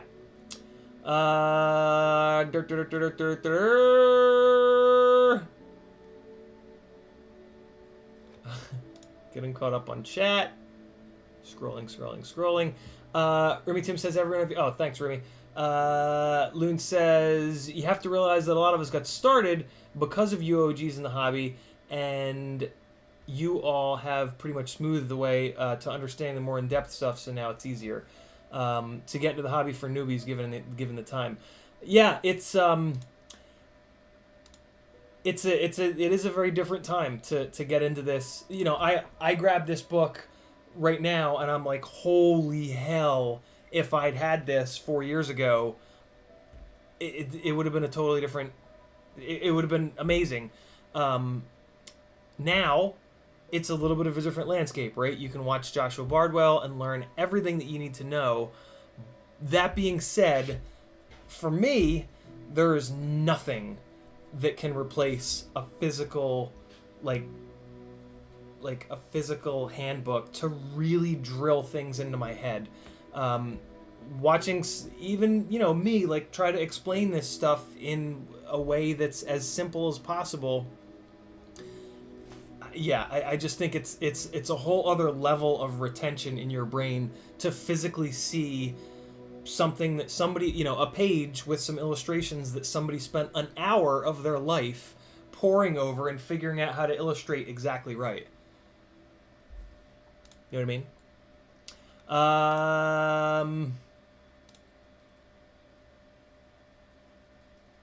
Caught up on chat. Look at us go. EEDoc says pretty cheap for a full color book. That's true. That's true. Full color books are expensive.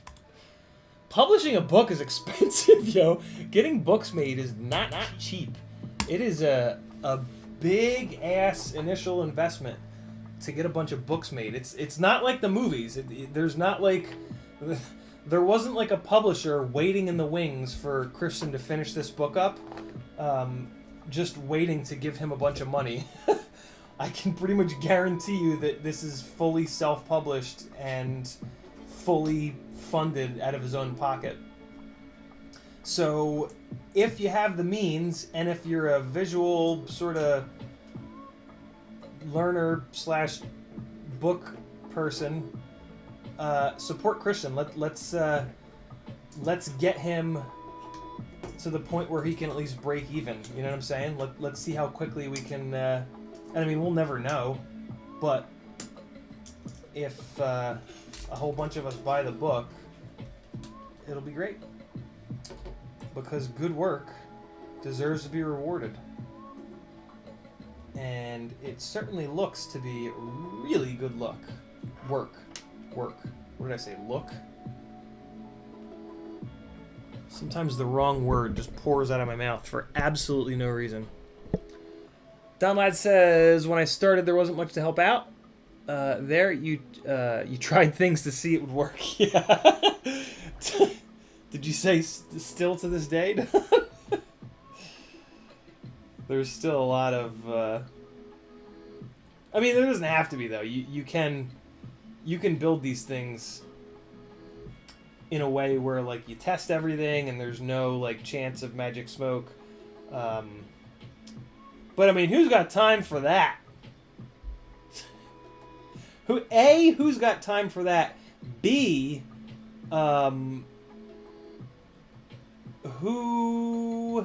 what fun is that? C, the quality control is so poor that, like, why bother? Like, there's a half-decent chance that even if you hook it up all right, the second you plug a battery in, it's going to implode. So that's why I always try to find this sort of happy middle ground. Know what I'm saying? Which is easier said than done, but I'm going to keep trying. I think you could also argue that it's completely different for each and every individual. You know what I'm saying? Like that, what that happy middle ground is. Of like speed to versus whatever. Speed versus perfection.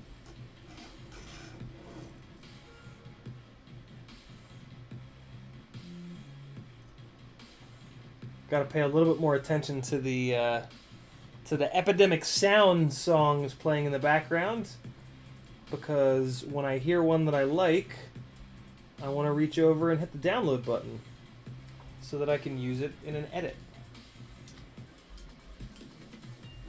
Because I'm going legit, yo! Not using any of that dirty, non-copyrighted material anymore. Other than, I think for flight edits, I'm still going to use copyrighted stuff because I don't make any. They don't get any views. They're for me. They're mainly for me. I would rather them not be monetized and be better quality. Better music. You know what I mean? Although, I don't know, if I find really, really good... I mean, so far there's been some really good stuff. If I keep finding really good stuff, you never know. But yeah, flight edits are very much not the way anymore. Unless you're a hell of a lot better than I am. And even the people that are... flight edits just really don't seem to be the way. Nobody's making money off flight edits. Look at how few views Steel's recent edits have gotten, if you want some proof of that. And it's like, well, if that guy can't do it, who the hell's gonna be able to?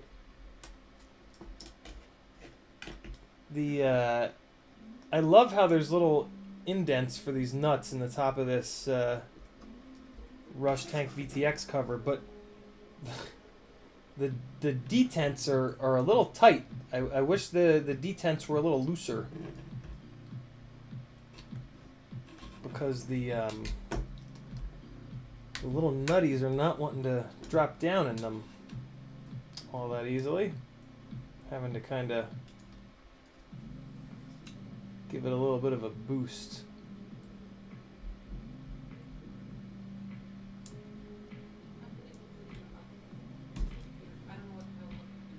I can't hear anything. I don't know how long you was your head with Say it again? food in the oven. Oh, cool. Thank you. Yeah. Okay. Well, the nuts aren't dropping down, but they are tightening. So I'm probably just gonna get them tight and move on. They don't have to. They don't really need to recess all the way down. It's. Yeah, the fact that they caught the edges at all is going to prevent them from backing out. There we go. And then, so I'm going to do the receiver like that. Keep these wires nice and tidy. I kind of, now looking at this, I kind of wish that I'd done one more rotation on this VTX before mounting it, but I'm not going to do it again. Ugh. No, I'm not doing it again. It's fine. It's fine. It's fine. It's fine. Don't be a lunatic. Don't be even more of a lunatic than you usually are. Especially because this is a ducted rig, where the ducts are going to protect all these wires. So, like, all of this neat and tidy wiring that I've done, A, you're not even going to be able to see it, because it's going to be hidden under the ducts, but B, it's not even going to help anything, because it's going to be protected by the ducts. So yeah, don't be like me, kids. I don't know. You could definitely argue that with a Cinewoop, the potential is that you're using it for... I should have started that statement off with, I'm going to justify being insane in that with a Cinewoop, there's a chance I'll be using it for, you know, in a situation that you can't have it just fall out of the sky at random. You know what I'm saying? Like on a movie set, for example. So, being crazy is worth it. Maybe.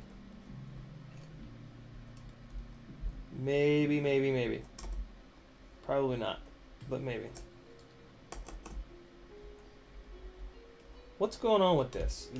Is this what's spinning right now? Ugh, you bastard. I didn't pay close enough attention, and now this whole thing has been spinning the entire time, and now it's...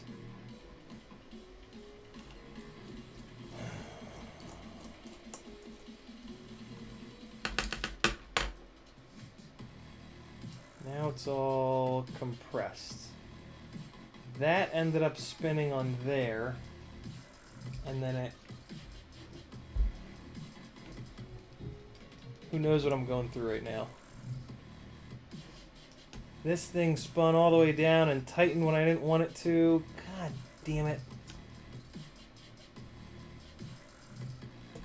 Alright, I gotta pull this off of here. The mistake that I just made was to not have... I didn't control the bottom of the M2 screw, and it spun.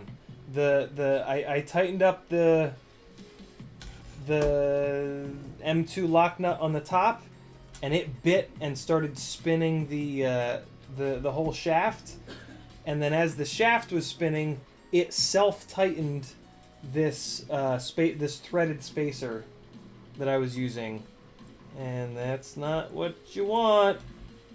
So that then makes one of these shorter, and it over tightens on the rubber grommet on the ESC, and it's just all bad. So I gotta fix it. This is the problem with using threaded spacers. If I'd not used the threaded spacer and it was just a, drop-on spacer, this wouldn't have happened. But there are some advantages to using threaded spacers. I like that they stay where you put them. Using just simple non-threaded spacers, they can move around, which you don't really want. So putting this back, I basically had them finger tight. That's the way that I do threaded spacers down on top of the ESC, is that I just make them finger tight, and then that way they're all going to be roughly the same height. It's kind of the only way that you can control the height of them. And yeah, all I have to do is put a driver on the bottom of the screw, which I'm going to show you guys in a second. Pixel Pusher says, my question was, please type get PID limit into your Betaflight CLI. Why are Betaflight PIDs already at 50%? Oh god, I have no idea, Pixel Pusher. I mean, I'm sure that there's a reason for it. There's all kinds of wacky shit happening in the CLI that doesn't make sense unless you're a Betaflight dev and you know how everything relates to one another. Know what I'm saying? Which I am not. I used to have a pretty good... I used to know damn near everything that was in the CLI back in like 3.5.7 days, but I feel like the amount going on in Betaflight has exploded, which is really good. We've gotten a lot of amazing features out of that, like iTerm Relax and, of course, RPM filtering, which we talk about all the time. Yeah, some really good stuff. So here's the right way to do this. Is to, and this is all you need to do to prevent what just happened from happening. Just go like that, and then go like this. And now everything is fine. And because I use those double... How is that spinning? How are you spinning on there?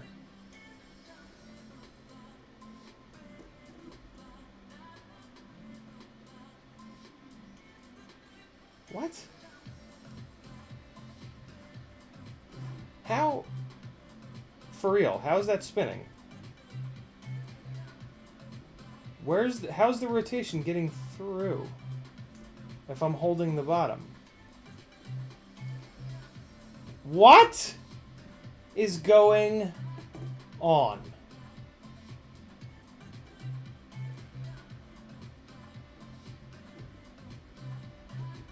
What?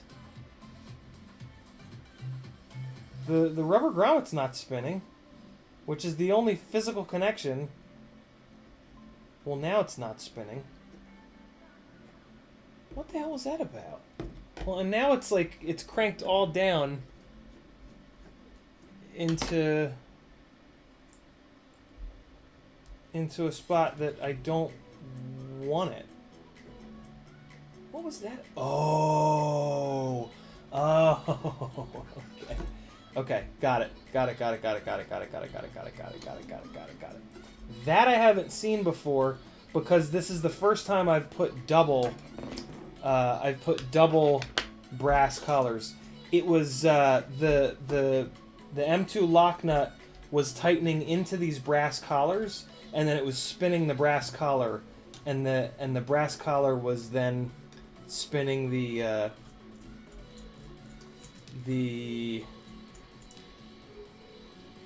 threaded spacer. So I'm not going to use two brass collars, and I don't think you should either, because that's a problem that really kind of shouldn't exist. I don't think using the doubles really does anything anyway. It was sort of just an experiment. So I'm backing this spacer off again, and we can do this one more time. Freelojo says wrong size driver. Ooh, good guess. Good guess. But no, it was the right driver, but the wrong... That was a really strange little problem to have. Kind of cool, though. So I'm just not going to use two. I'm going to only use one. And that problem's going to go completely away. And I'm putting M2 lock nuts on, so the nylock will prevent them from backing out. So yeah, there's really no downside to doing it the way that I'm about to do it. And it'll save a little bit of weight. Look at that. I am going to chop this stream short because I'm very hungry. Oh my god, it's been 3 hours and 45 minutes. That's crazy. I am hungry, and Kristen did just put food in the oven. So, and I mean, there's no chance of me getting this done anyway. So, this is going to be a part 3 to getting this thing finished, which, you know, that's how we do it around here. It's kind of the deal. If you don't like it, go fuck yourself.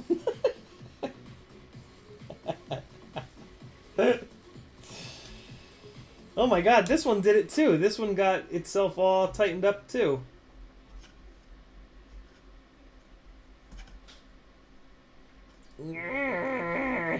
Come on. Little fella. Come on. There we go. Okay. Alright, so finger tight is right about there. Kind of fingernail tight, but it's all the same. Alright, that looks good. The collars are sitting up a little bit. That's where I want them. And drop that back down and see how it looks.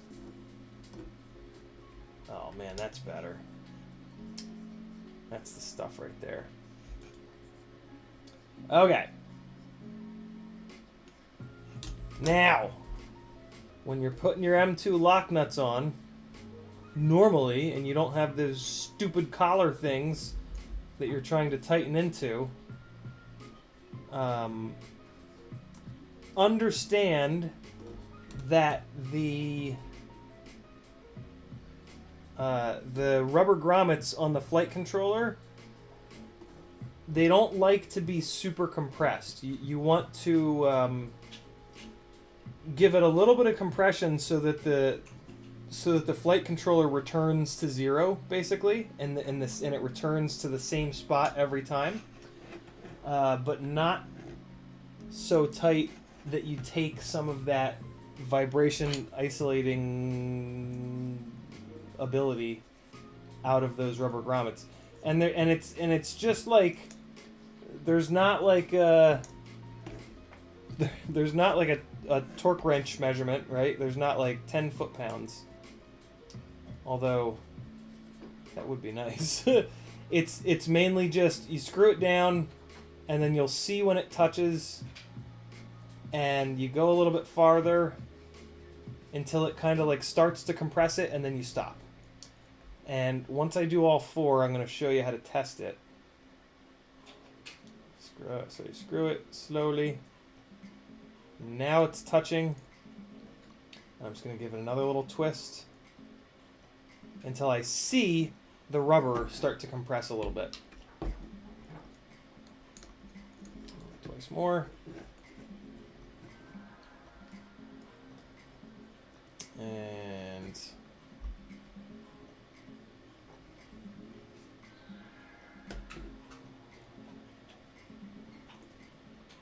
all right, coming down. And touches, compresses a little bit. Last one.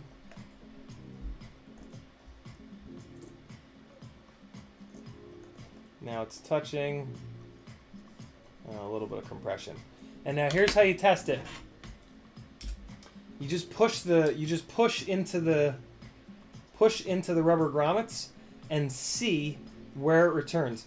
If it returns back up and there's a gap between the nut and the rubber grommet, then you need to make it a little tighter. If there's not, then you made it tight enough. That's sort of the perfect tightness, right? Is where you push it down a little bit and it's got as much compression as possible, and you just look at it when you're pushing on it. Like you'll see when you start to push on it, the gap is going to open up. See if this piece of dog turd will focus. Hey, super chats! Look at you guys. James Vaughn with a $5 super chat. He says, "What's for dinner?" I don't know, but thank you for the super chat, James. Kristen, what's for dinner? Prosciutto, burrata, and arugula flatbread. She said a bunch of words, James. Flatbread. I'm sorry. Flatbread. That's what it is. All right, focus, please. All right, I'll do it manually. So here's what you're looking for. When you push on it, you're going to create a gap. See the gap? Oh, wait. You can see better on the left side. Okay. When you push on it, there's the gap. But then when I let go, the gap closes back up. That's what you want. You don't want that gap to stay there when you let go. Because every single time this thing shakes and the flight controller goes jiggle, jiggle, jiggle, jiggle, jiggle, jiggle, jiggle, right? You want it to jiggle and return to the same spot every time. And if there's a gap between the top of this rubber grommet and that M2 nylock, then there's a chance that you can pull this thing can vibrate upwards and stop in the wrong spot, and that's just going to throw off the accelerometer, leveling, and it's just not good for vibration management in general. So yeah, there you guys go. There's a quick and dirty way to make sure that your flight controller is not too tight. Mike Bamillier, he says, what is a good 75mm with W/I, which is right next to O, without prop guards, and thank you for what you do. Thank you, Mike, for supporting me and allowing me to do this. If not for people like you, I wouldn't be able to do what I do. What do you think about that? Without prop guards, huh? Well, shit, I don't know. Without prop guards, 75mm, no prop guards. I don't know if there is one yet. Everybody just released their 65mm ones. But I don't think anybody did a 75, did they? Freelojo says Token FPV has a strange micro brushed motor question. There he is. Token FPV, what you want to do in the future is just type CiottiFPV, and that's going to tag your comment in orange, and then I'll know that you're talking to me. But you probably weren't here for the beginning of the stream where I explained that. So it's all good. I'm scrolling up. Do me a favor, Token FPV. There's like I'm seeing like 20 different messages with like 3 words each. Do me a huge favor. Type one big message. Type CiottiFPV at some point in that message. No space in between. That way it'll tag me in orange. And yeah, just write the whole question in one spot for me if you don't mind. EEDoc says, isn't Baby Tooth 75mm as well as Newbie Drone Mosquito? Let's look. I legit don't know. Private Island FPV with a $5 super chat. He says, Tolkien FPV has a question he'll rephrase. See, Tolkien, you've come to a really cool place. You've come to a place where these guys in the chat are so cool that they're going to do a super chat on your behalf. And that's just awesome. Baby Tooth is not standard anything, so I just... Wait, no. Baby Tooth. Wait. Baby Tooth. Baby Tooth. Wait. Baby Tooth is FPV cycle? Man, I am getting... My brain is a real wasteland. Baby Tooth FPV. FPV cycle. Yeah, no. Baby Tooth is 3-inch. Which is like 1,000,000mm. Oh, wait. 70... Wait. Mike, when you say 75, do you mean 75 motor to motor? I read that as like Tiny Whoop 75. Like when we say 75 in reference to Tiny Whoop, it means motor to motor, and it means like 1.4 inch, I want to say, propellers. But some people, when they say 75, they actually mean 3-inch, because 75 millimeters is very close to 3 inches.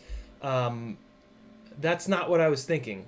Yeah, tag me, Mike, and let me know what do you mean by 75? Do you mean motor to motor, or do you mean prop size? Because yeah, totally. I took it as motor to motor.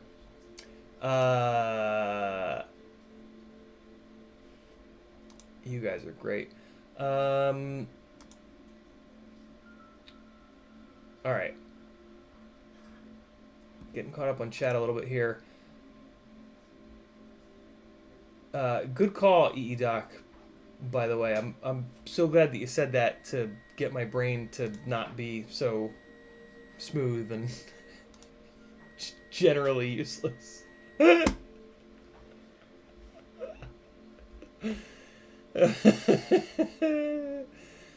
We laugh to keep from crying.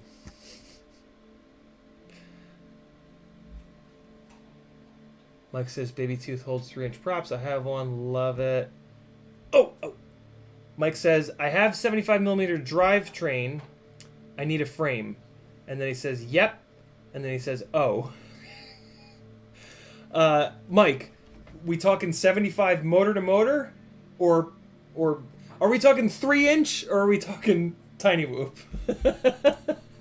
And now Mike says, yes, you're right. But I just gave all the options.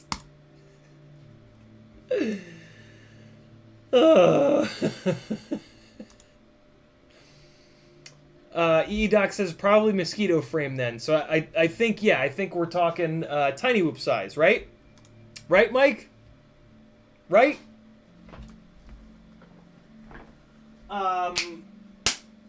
There isn't one. But not that I know of. Do you guys know of one? Here's something that maybe you can do. This might be...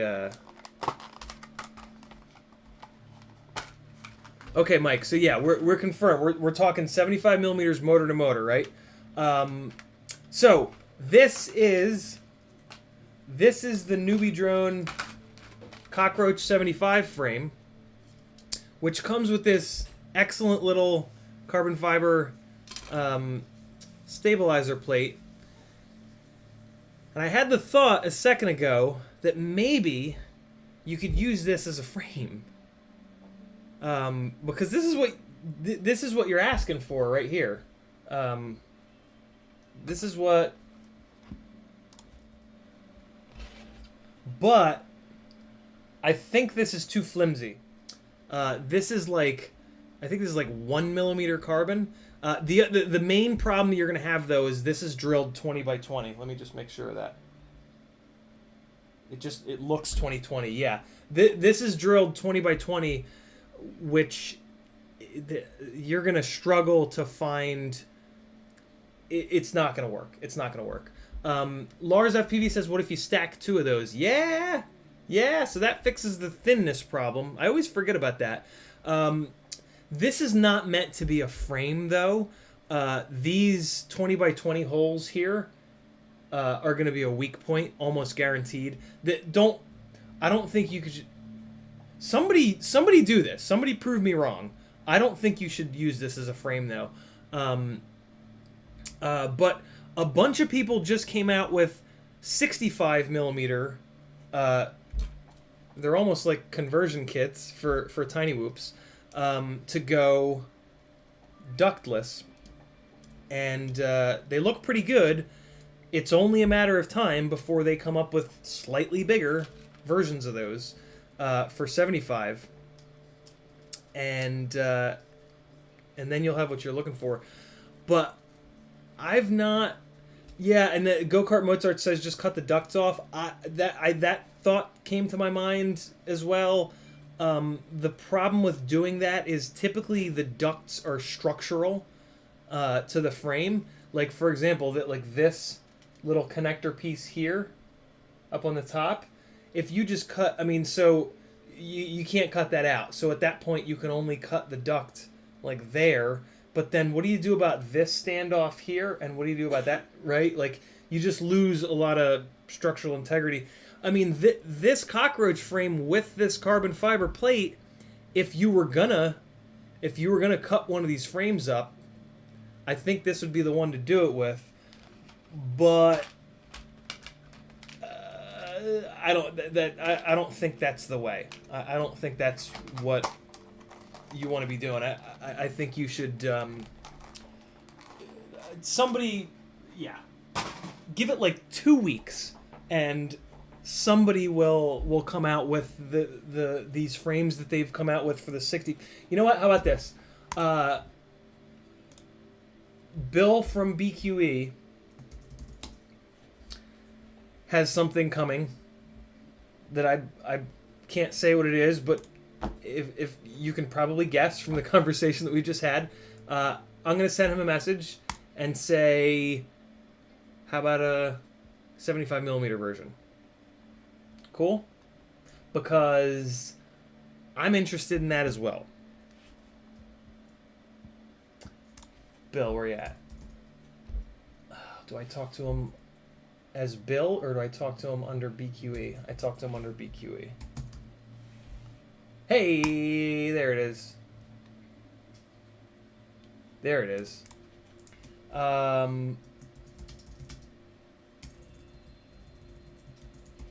With all these 65mm carbon whoop to toothpick frames coming,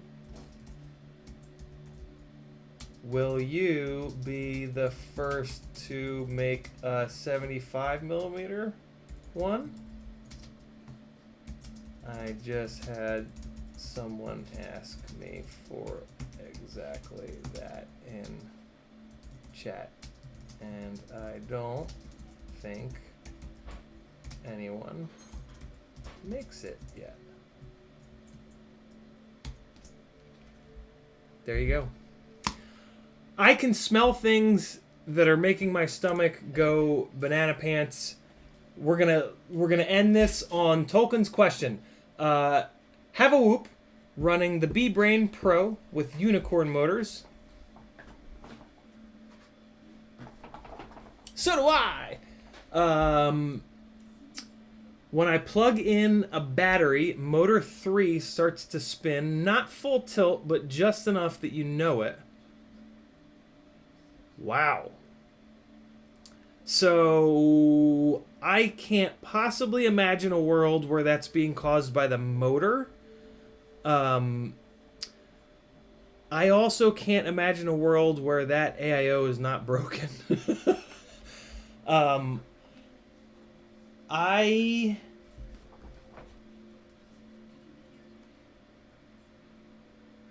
If it happens from the moment you plug the battery in, I mean, that's just so far outside of the way that the way that these things work, and that the way, like, the sequencing of things that happen, right? Like the startup beeps and like that AI, and here's the other reason I'm not gonna spend more time on this. Brushed Tiny Whoop AIOs are like free at this point. You can on Newbie Drone. So Newbie Drone has a brushed. It's not this one. This is the older one. I wish I had one of their new ones. I think it's called the Newbie Drone Lite, and it's like $20. Private Island says broken closed MOSFET. I guess. But see, I wouldn't. I think it's worse than that, because the 661 says that's a common brushed flight controller failure. Very interesting. I didn't think. I thought the MOSFETs still had a little bit more control than that. I just the fact that it spins immediately is like super freaking me out. I thought the MOSFETs, no matter what, were a little bit more turned off and on, sort of a little bit more controlled than that. 661, surprised that I haven't seen that. I didn't do much brushed stuff. I'm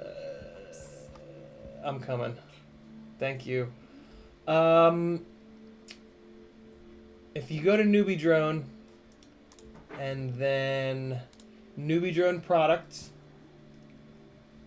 and then flight controllers and ESCs.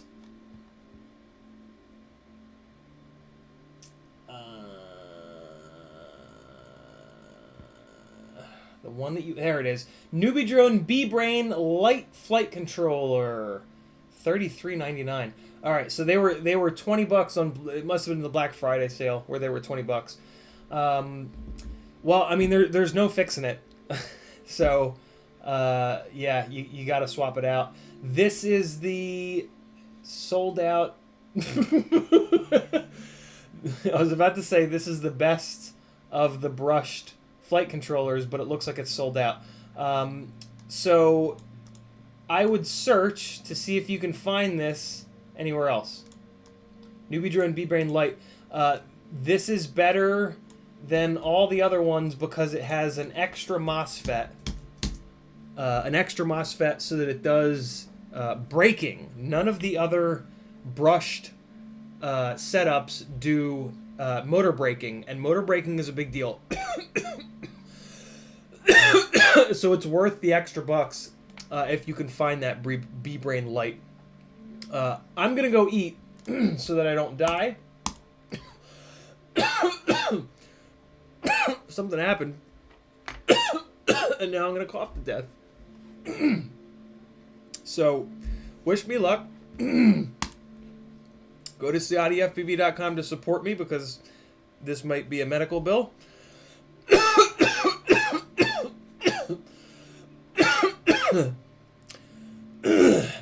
Maybe I just got the virus.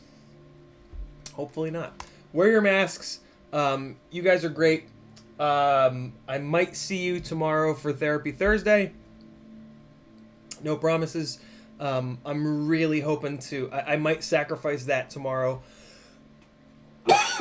Why? Why? I might not do that tomorrow so I can get ready for the 5-inch Friday.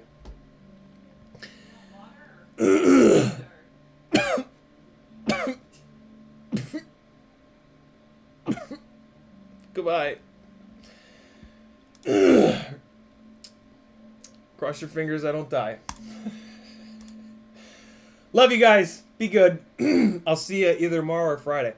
Woo! I'm okay. I'm okay. Maybe.